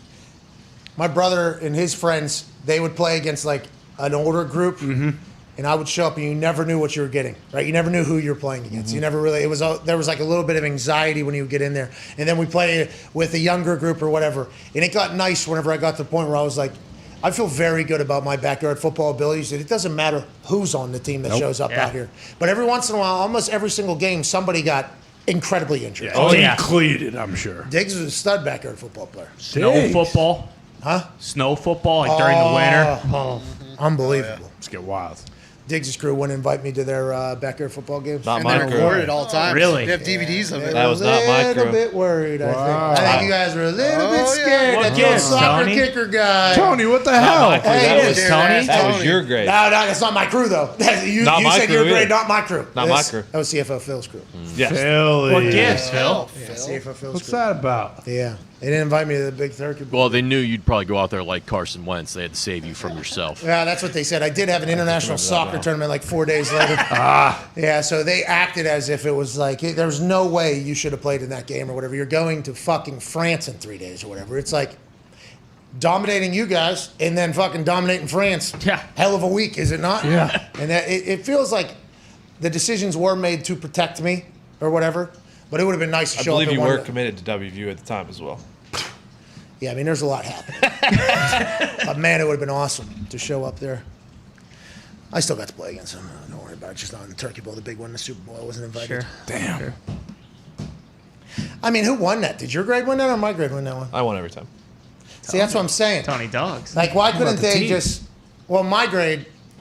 I mean, that group. There's a couple in there that still to this day I would like to smack them right in the fucking mouth because they were just the most insufferable humans of all time. But there's a lot of good guys on that field. A lot of my Gridiron. on my grade. Yeah, there's a lot of good guys, and they're just getting embarrassed by the younger guys. And it's like, I get it. I got other things going on, but I can find 2 hours on Thanksgiving to come in and play a little football with the boys. Didn't get invited. Damn. Wow. I actually had to. Every time in school after Thanksgiving break, how'd the game go? Pretty good. Who won? You have mashed potatoes at Thanksgiving? No. You shoulda. No, listen, I had mashed potatoes a couple weeks ago, though. Is that right? Yeah. It was the only option for the side of the steak that I got. And I'll tell you, when they had the steak juice all in the mashed potatoes. I was going to say, what'd you dress them up with? I ate steak in potato form, is basically what I ate. And that's what mashed potatoes are. They take on the taste of anything that's good that you put on mashed potatoes. Not true. The mashed potatoes themselves are just a putty and a paste of shit. Not true. That's not true. Listen, I'm a big hash brown guy. Love tater tots. Sure. Oh, yeah. French fries, if done right, I am obsessed with them. Sure. Waffle fries. I like Oh, waffle yeah. fries. I'm a big fan of curly fries. I do like some iterations of potato. Most, I'd say, at this point. But mashed potatoes should have been left in the 1400s. You're lying. The 1400s, they should have stayed there. Think about this. You always say, they're nothing without, the toppings and stuff. Yeah. Is steak anything without, the steak sauce and everything you put with it? Yeah. Yes. Good steak doesn't need anything. Yes. You don't use Hey, steak welcome, sauce, do you? welcome to You're adult. telling one of me. those- walk into some steakhouse around here with those no bull shoes on. I'll probably eat for free. I ought to kick you right slap out. you in the mouth for even saying What a steak child sauce. you are, Fucking, dude. Come on. fucking guy eats out of the dumpster in the back. He's So? talking about good Oh, this steak. guy had Funyuns for Thanksgiving last year. And He it said, was good. Hey, your steak's good? Get the fuck out of here. Yeah, I'm telling you, they put all the garnishes and all that stuff. The They steak's not saute it and whatever you're they an idiot. You might want. as well be eating a sandal. This is unbelievable. Sandals are good. Let's get to the phones. I mean, we don't even have time now.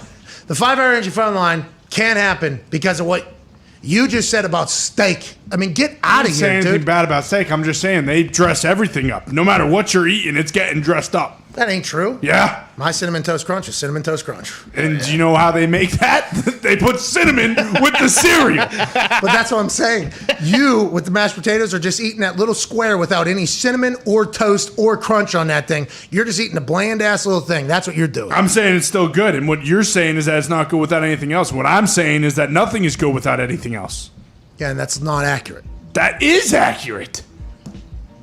Cinnamon Toast Crunch, as good as it is without cinnamon, without everything they make it with. All right, this show's over. Chris Mad Dog Russo will be much better. Way to get that bark in there. Because his name, without that bark, not the same. That's right. Barks lasted. Mad Dog Unleashed is on the other side of this 6-minute break. I'm certain his show will be better than ours. Can't wait to see you tomorrow for Thursday Night Football Thursday. Yeah! You're eating paste. Think about it. Putty. No. Silly putty is awesome. It is. It is. I mean, you probably used to eat and smell glue. I understand. Sharpies. You ever eat Play-Doh? A little salty taste? Of course. Yeah, a little salty. I didn't play with Play-Doh. Excuse me, what? Yeah. You make the cool hair? I didn't fucking do Play-Doh, dude. Play-Doh was awesome. Still McAfee's ain't letting Play-Doh in the house. I mean, get the fuck out of here. It did get in the carpet, and Mom and Dad got pissed. Yeah. We didn't do Play-Doh. Play-Doh's sweet. Even to this day, if I had a can of Play-Doh right now, we should get you. See you guys next week. You would eat it? Maybe. How hungry am I? Let's finish up these phone Connor calls. hungry. This is unbelievable. I learned a lot about everybody out here today.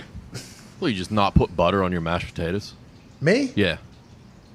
I don't fucking eat mashed potatoes unless I am forced to eat mashed potatoes. And if I am forced to eat mashed potatoes, I will put butter on there. What? Cheese on there. What? Bacon on there. What? I will actually take the steak and twist it like this to get a little bit of flavor onto the What about cheesy mashed potatoes or garlic mashed potatoes? What? Everything I just said. Cheesy. You literally just said what I just said. Now, garlics, I'm not fucking around with garlic. What? What? Listen, you slice that. It's all about slicing of the garlic. Yeah, I understand. I've Gotta seen let people do it in prison. Oh, yeah, liquefy in the pan. Yeah.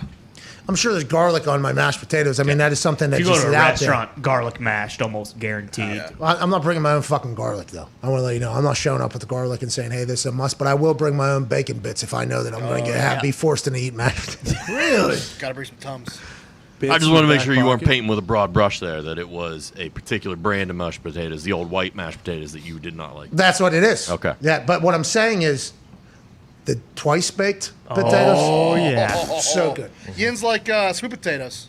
No. I do. I like sweet potatoes, but I it's a hate completely different animal. Than That's not a potato. Yeah, it's a completely I different animal. despise sweet potatoes. I It's a will- sweet turnip. All right. Some would say it's a sweet potato as well. Yeah. But I can understand how you just, turnips sound delicious, so maybe get the potatoes thing away from it. But what I'm saying is if the potato is an option there, those who pick mashed potatoes are clearly the dumbest of everybody. Every time. Give me potatoes. If hash browns are available, you're taking mashed potatoes. With a steak? With anything. What are we even talking about? If hash browns are available, I'm going to eat it with the fucking steak. Hash browns are rarely available. Well, exactly. That's what I'm saying. That's what You're almost certain to be getting mashed potatoes, but at all these places, if it is the only option, I get it. But if you can choose, like every twice baked, anything like that, even fully loaded, actual baked potato. an Are you going actual with the- baked potato with like things in it, much better than just the mashed potato. Are you going like Are you taking like the red skinned Boston market potatoes over mashed potatoes? Cutting like cubes. Not I want to let you cubes. know I've never ordered those in Boston Market. Can I get a roasted chicken, please? Yeah. And Turkey what's your sandwich. side? Not a turkey. turkey sub. Was that you? Yeah, this buffoon. The same guy that's sticking up for mashed potatoes, ordered a turkey. You didn't help A you. deli meat turkey sandwich at Boston Market. I get unlucky when I'm ordering at restaurants. I went to the B's and ordered nachos, and they gave me the goddamn crumbs at the bottom of the bag. And the next order of nachos came out, and it was golden. Yeah, but at Boston Market, you clearly saw the menu. You heard us all of us ordering. You go, give me the deli meat turkey sandwich or whatever. And we all looked at you. You are the dumbest fucking human. Wrong. Yeah, but That is you a wrong saw order. the way they dress it up in the We'll be photo. at a bar up and I'll be above. like, "Can I have the pheasant with the?" Pheasant. Pheasant we is did eat- very underrated. Mashed potato with I'll have birds. the if you beef will. wax. If we're gonna get into this, duck is very underrated. Oh yeah. Really? That's Good. a German Good. delicacy. It's good. very, very Succulent. good. It is. It is, but all these things we're mentioning, including your shitty ass deli turkey sandwich you ordered at Boston Market with everything else that's available, It was still good. It's cool. all better than mashed potatoes. Not true at all. But listen, you're the person that ordered a deli turkey sandwich at Boston Market, so nobody can take anything you say serious. Like, those are the things that happen, ipso facto. You know what I mean? Like, you stared down that menu, which is everything that is good, basically. Oh, well, there's yeah. Boston Market. Let's not act like we're at the cream of the crop of this place. Fucking lady was standing right behind the lady at the cash register, and they were trying to talk through the microphone. And when it works, she had to turn around and yell, "He wants a turkey sub!" All right? That's what she had to do. It was a mind blower. That person had worked there for 3 years. They'd never heard that order before. Nobody orders a turkey turkey sub. sub. That person worked there for 30 years because her feet were rooted to the ground back there. I don't know if we could say 3. How long did it take for him to get that sandwich? It was like a Long 20-minute wait. You guys They didn't know how to make it. They go to the back of the grocery freezer. store. They've never fucking. They read the directions on the back Run of the over to box. Subway and grab this guy a fucking turkey sub. Ridiculous. Where was that? Philly, Maryland? On our way to Cleveland, I think. Yeah. Oh, my God. That place stunk. Plus, I had that NASA jumpsuit on. So at the same was good time, they jumpsuit. knew, like, oh, this kid is fucked up. So it doesn't matter what he orders because he's going to eat it either way. I remember them being so confused. Now. So confused. Now that you reminded me of the story with the microphone, them standing 2 feet away from each other, they were openly talking shit about your order. Yeah. Just like we were. Like, they almost, I don't know if we gave them the green light to do it, because immediately upon you saying that, the immediate reaction was, what? What? And then the people were, you got it, very kind and nice. And then it got to when push came to shove, when rubber had to meet the road there, they had no idea what you had ordered, and they had to look up. I think they did have to get the manual out. How the hell do we make this? That was the first time at a Boston Market, too. Really? Yeah. From Boston. Well, they don't have them in Boston. They just have markets. You see? It's Much different. The one closest to us growing up was right next to a KFC, so that Boston market didn't get a lot of love. See, I disagree. The McAfee family loved those fucking roasted chickens. Over the KFC Yeah, bucket. well, the KFC did have some victories, of course, but they were right next to each other. I mean, those KFC mashed potatoes with that gravy. and the chicken in it. Oh, yeah. So good. See, you put the good food inside of it. It makes a pretty good base. Still good alone. It's the glue guy. Stand by it no matter what. It's good alone. Potatoes themselves could be the glue guy. Yeah. Mashed potatoes are the old glue guy that have been sent off to the glue factory. No. Okay, we have evolved. Yeah. No way. Rest in peace. Triple Crown winner. Let's go to Frank down there in Texas. What's going on, Frank? Mashed potatoes. Hey, Pat, can you hear me? Yes, sir. What's going on, Frank? Hey, Pat, how are you and the boys? How are you? Hey, not too shabby. How are you, man? Good, man. Can't complain over here in Texas. Got beautiful weather. Sorry to hear about the rain over there. Listen, Good for the lawn. Is Texas normally? It is good for the lawn, but it seems like it's getting a little bit too much for the lawn. Yeah. You know, a flood maybe over there. Is Texas where you live always good weather, or do you have seasons? I just got here last year, so I wouldn't know. I'm from Florida originally, so. What part of Texas are you in right now? I'm in Spring, or Houston at least. Houston, Texas. I love Houston. Love Houston. Oh, yeah. Hey, that's the host of Carolina Panthers coming to town on Thursday Night Football. Wow. That thing is moved to 8. I don't know if it's going to get to enough for me not to take the Panthers there, even though I know the Houston Texans fans are loud and rowdy on Thursday night. Got a chance to play in a lot of those. It's gone down. Back down to 7.5. Here we go. That's what I'm talking about. Sorry about that, Frank. What do you want to talk about, pal? Yeah, I just got a question for Ty here. What do you feel about Green Bay's defense going into Week 3 against San Fran? And also, I got one more. What do you think about Eric Stokes, the new rookie? I mean, their defense stinks. You were just singing his praises the other day. Who, Stokesy? Yeah. Yeah, Stokesy looked good, but you're fucking Kevin King's the guy ahead of you. You're gonna be looking good. Shit, I'd look better than Kevin King out there. Kevin King was trending. Oh yeah, he got burned. Lions first possession. He was the guy, Scotty Miller, too? Yeah. And then last week and then against the Saints he got burnt. Yeah. What is it? He's an island corner? Is that why he's always ending up in these spots where he's getting cooked? That's a good question. It also could be because we'll see, but Joe Barry might be a complete fucking buffoon.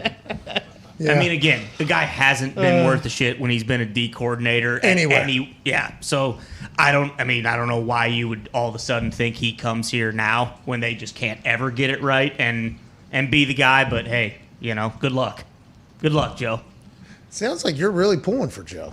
Well, backpedalling. I am nervous about that. I mean, just everything. Niners, got to go out there. That is kind of LaFleur's kryptonite. We'll see. I hope they don't get embarrassed, but I have a feeling it's going to be another game. Their offense is going to have to score 75 points to win. And Shanahan knows the offense, right? I mean, it is the offense, so that can make it a little bit more difficult whenever you're playing against a coach that basically taught the offense to your head coach. Yeah. So that can make it a little bit more difficult. They still got Aaron Rodgers. Aaron Rodgers is Aaron Rodgers, and obviously that's going to happen, but the Niners seem to be a tall task. I mean, that's going to Luckily, they are a little bit banged up, but, I don't know if it really matters. Let's go to Brian down there in Florida. A Florida man is on the phone line. What's going on? What's up, Pat? First off, I want to say you were great on Monday night. I love the business casual tank top. Thank you. And honestly, you stole the show. I hope they have you back on.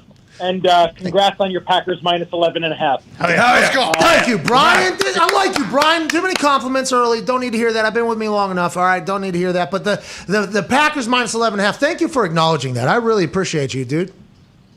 And I wrote something up, but I'll get to it now. Boston Connor, when that caller came in, and this is what my call is about. The caller was calling last week. He was talking shit about Kirk Cousins. He said that's why he's taking the Vikings +4. I hopped right on that. Thank you, Boston Connor. Thank you for that. I bet that also. See that? Nice. You Nice getting job. buried helps somebody else. Let's go, Brian. That's what we do here. That guy's awesome. Brian's a good guy down there in Florida. Florida man. I like Florida. Florida man. Hey, Florida man. Yeah. Let's look at the power rankings, shall we? Because the Vikings are part of my thoughts here in the power rankings. And ESPN comes out with the power rankings every single week. So does Dan Hansis over here on NFL Network. We haven't gotten a full list of that enough. The ESPN power rankings come out this week. Number 1, Tampa Bay Buccaneers. Okay. They skirt by the Dallas Cowboys there week 1. This last week, they did their thing. Mm-hmm. They got a tall task coming in Atlanta this week. Oh, yeah. LA, yeah, you're sorry, Rams. Sorry, going to LA. Which they just played it. They later. just beat the hell out Yeah, of sorry them. about that. That game got close at the end there. If they didn't have 2 pick sixes on back-to-back. All right, the end thing, I mean, teams are going to have to figure it out. I mean, the Lions made that thing against the Niners a game, you know what I mean? And True. almost did there at the end. But you're right. Teams are still trying to find out who they are. And competitive endurance is going to have to be something. But Tampa Bay Buccaneers, there's no reason they shouldn't be number one. They're playing the LA Rams in LA, though. Let's go. This is the NFL in LA, and everybody has been waiting for this. Just like whenever the Rams hosted the Kansas City Chiefs on Monday Night Football, this is good news for everybody. I don't think anybody's competing or yelling about this. Kansas City Chiefs at 3. Ooh. Wow. They just lost to the Ravens, who are ranked 9th. Huh. How's that work? Buffalo Bills are 5th. Huh? Niners are 4th. They got the Packers. They're banged up this weekend. How could that go? Cardinals are 7th. Seattle Seahawks at 6th. And then the Las Vegas Raiders, undefeated, just went into Pittsburgh and got a win. They're at number 10. Is this ranking them now or how you project them at the end of the season? Because if it's the end of the season, are the Packers not going to turn this thing around, you don't think? Get them the hell out of there. Pittsburgh Steelers completely dead because they lost to the number 10 team overall. Why is the movement happening? How are we going to do this whole thing? And the Cards, I love the Cards. Cards are part of our Super Boost parlay. I love it. If that thing's 2 inches left, that kick, are the Cards still there, or are we judging the whole team, the situation, the games? That's what we never understand with these power rankings, but I do believe these 10 teams are playing great fucking football right now. Yeah. The Brownies, I mean, they're at 8. They have only beaten the Texans. What's that say about the power rankings? Yeah, well, is it a roster ranking, or is it the team ranking? The Raiders beat the Ravens. Yeah, the Raiders beat the Ravens. And the Raiders, I mean, they're undefeated, not looking to slow down, and Derek Carr is superstar. He's playing with sprained ankles and things like that. He's going out. And why aren't they higher? Why aren't the Ravens higher? Good question. The Chiefs are all the way up there at 3. They just lost to the Ravens. Got beat. Panthers are undefeated. Where are they? Where are they? What's going on? How come Sam Darnold ain't getting any respect? Because they're viewing him as the Jets Sam Darnold? He's a new Sam Darnold. Seahawks blew a 15-point lead at home and lost. How are they up there? They're at 6. We're the Broncos. How about the Titans? They just beat the number 6 team in the NFL. How are they not up there? Rams haven't beat anybody. Watch your fucking mouth. Whoa. Shut up, Tone. All right, that's our power rankings. If you have any ideas on who should be where and what we missed and why, the judgment that we potentially left out of this conversation, go ahead and hammer those comments. We want to hear what you think. We want to know who should be where. Why is your team ranked where it is? Don't you think that maybe your team should be up higher a little bit, especially if you beat one of those teams? It's only been 2 weeks. The fuck? Packers are all the way back. They're gone. What's that, because of the Saints game 2 weeks ago? It must be. What about the Patriots? Patriots, what's going on with them? 4 picks on their quarterback? 4 picks! Mac Jones hasn't thrown an interception yet. We have a quarterback with 2 sprained ankles, so we're not going to make it to the top 10, but I'll tell you what, we get a big win this weekend over the Titans, who beat the Seattle Seahawks for the number 6 overall team. I like a little bit more respect in these rankings, pal. And then is that how, because this is 81 writers and prominent people that are voting for this. Are they all voting the same way? Like these are the rankings right now? Or are some of them thinking this is going to be the end? Oh, what's the roster? What the team is? How does this work? Because Steelers beat the Bills last week in Buffalo. Steelers were rated below the Bills. And are they saying, well, the Bills are going to bounce back against the Dolphins? It's like, I guess that's what they were predicting, and it makes sense now. But I thought this was week 3 power rankings. I thought things actually mattered. Right now. It's right now, after their 2 games, where do they rank up in the NFL? Tennessee Titans 1-1. Seahawks 1-1. Tennessee Titans just beat the Seahawks. Seahawks number 6 overall team. Titans, they fucking said, get out of here. Where to be found? Also, it's interesting. It's a deal. I mean, you take this for what it's worth. I don't know how you do a power rankings list. You don't even fucking ask Dan Hanzus or Matt Money Smith. I agree. These are 2 different networks. Obviously, I don't think they can. They should, though. I don't think they can put their power rankings together, but you're right. Hanzus and Matt Money Smith are the power rankers. Hanzus. Yeah, Dan Hanzus. Like the god. Greek one. Depending, yes. It's on Hanzus? It might be. I'm gonna continue to call him Hanzus. We love that show. Matt Money Smith had some pit vipers on yesterday. Did he? Yeah. Nice. What color? Purple. Yeah, they were purple. They were loud. Yeah. They were awesome. That's what you got to do when you're giving out power rankings, though, because you know everybody's going to judge you. You got to have your hater blockers on. That's right. You know what I mean? Those pit vipers do that great. This one, they hide behind, it's 81 people. It's like, can we find out who these 81 people Seriously, are? Because I got some questions. What are we even doing here week 3? Are these now or forever, or is it roster? Hans has got the Packers in his top 10. Let us know. See? Hands, boom. Number 6, actually. See, Whoa. that's why you like Hanzus, huh? Well, I like Hanzus because he's been doing this shit for fucking 25 years. Well, these 81 people that are anonymously voting on this thing, I don't think any of them are on the same page. I don't think we know any of them, but maybe one of them has been doing it as long as Hanzus has been Not a doing. chance. Not a chance. Not a chance. Hanzus is the authority when it comes to Yes. rankings. That's right. Yeah. And maybe that's why we don't judge Hanzuses, because there's nothing to say. That's a You're good right. point. It Good is point. just correct. Set in stone. All right. Apparently, I just read an article that Carson Wentz just tried throwing a sink at his ankles. All right. Well, we're going to get out of here because that could potentially be true. A bootless Carson Wentz talking about both sprained ankles, says right is much worse than left. Okay, we're right. Yep. Still sore. Last 48, a lot of treatment, throwing kitchen sink at it, trying to get it healthy. Hell yeah. Okay, Zito. All right.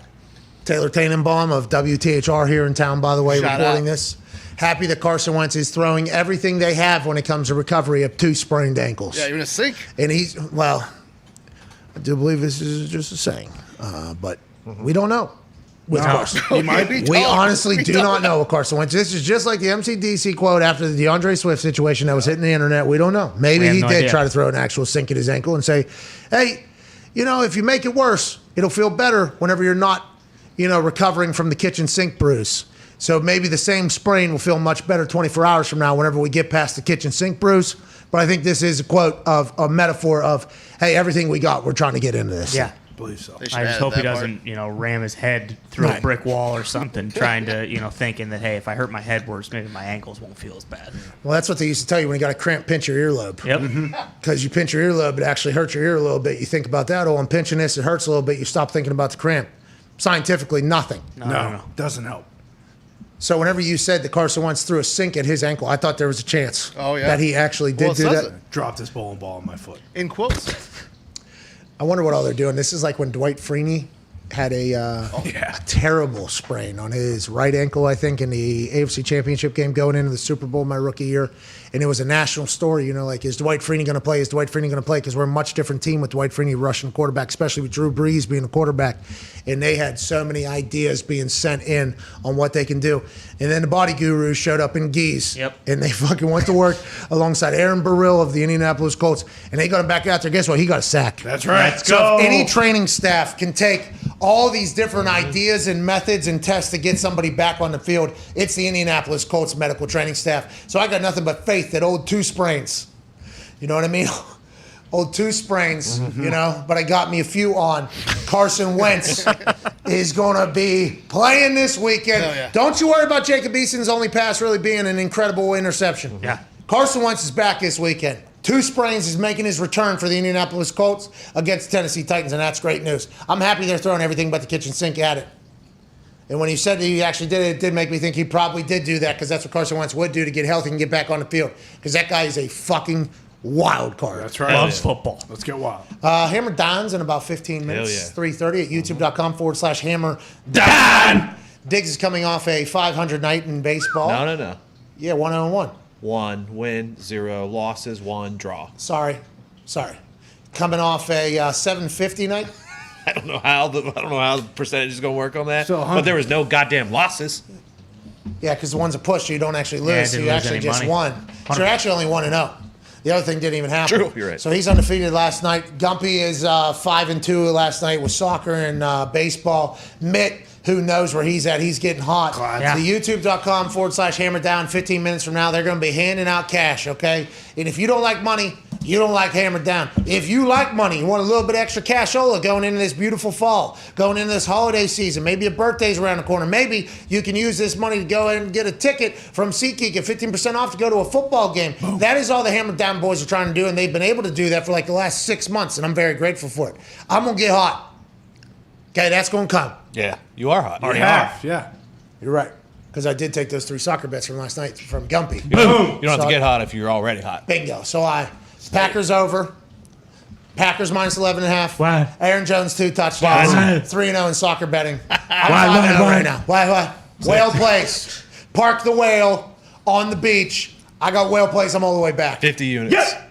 With that being said, I will listen to them on what their thoughts are, and they will shape my thoughts because these guys are unbelievably hot. As is the crowd that watches this show. Thank you all so much. Have an incredible Wednesday. We appreciate you. Tomorrow we'll be back with some more riveting conversation. Oh, yeah. Have an incredible Wednesday afternoon and evening. We appreciate you so much. We'll see you in about 21 hours. Cheers.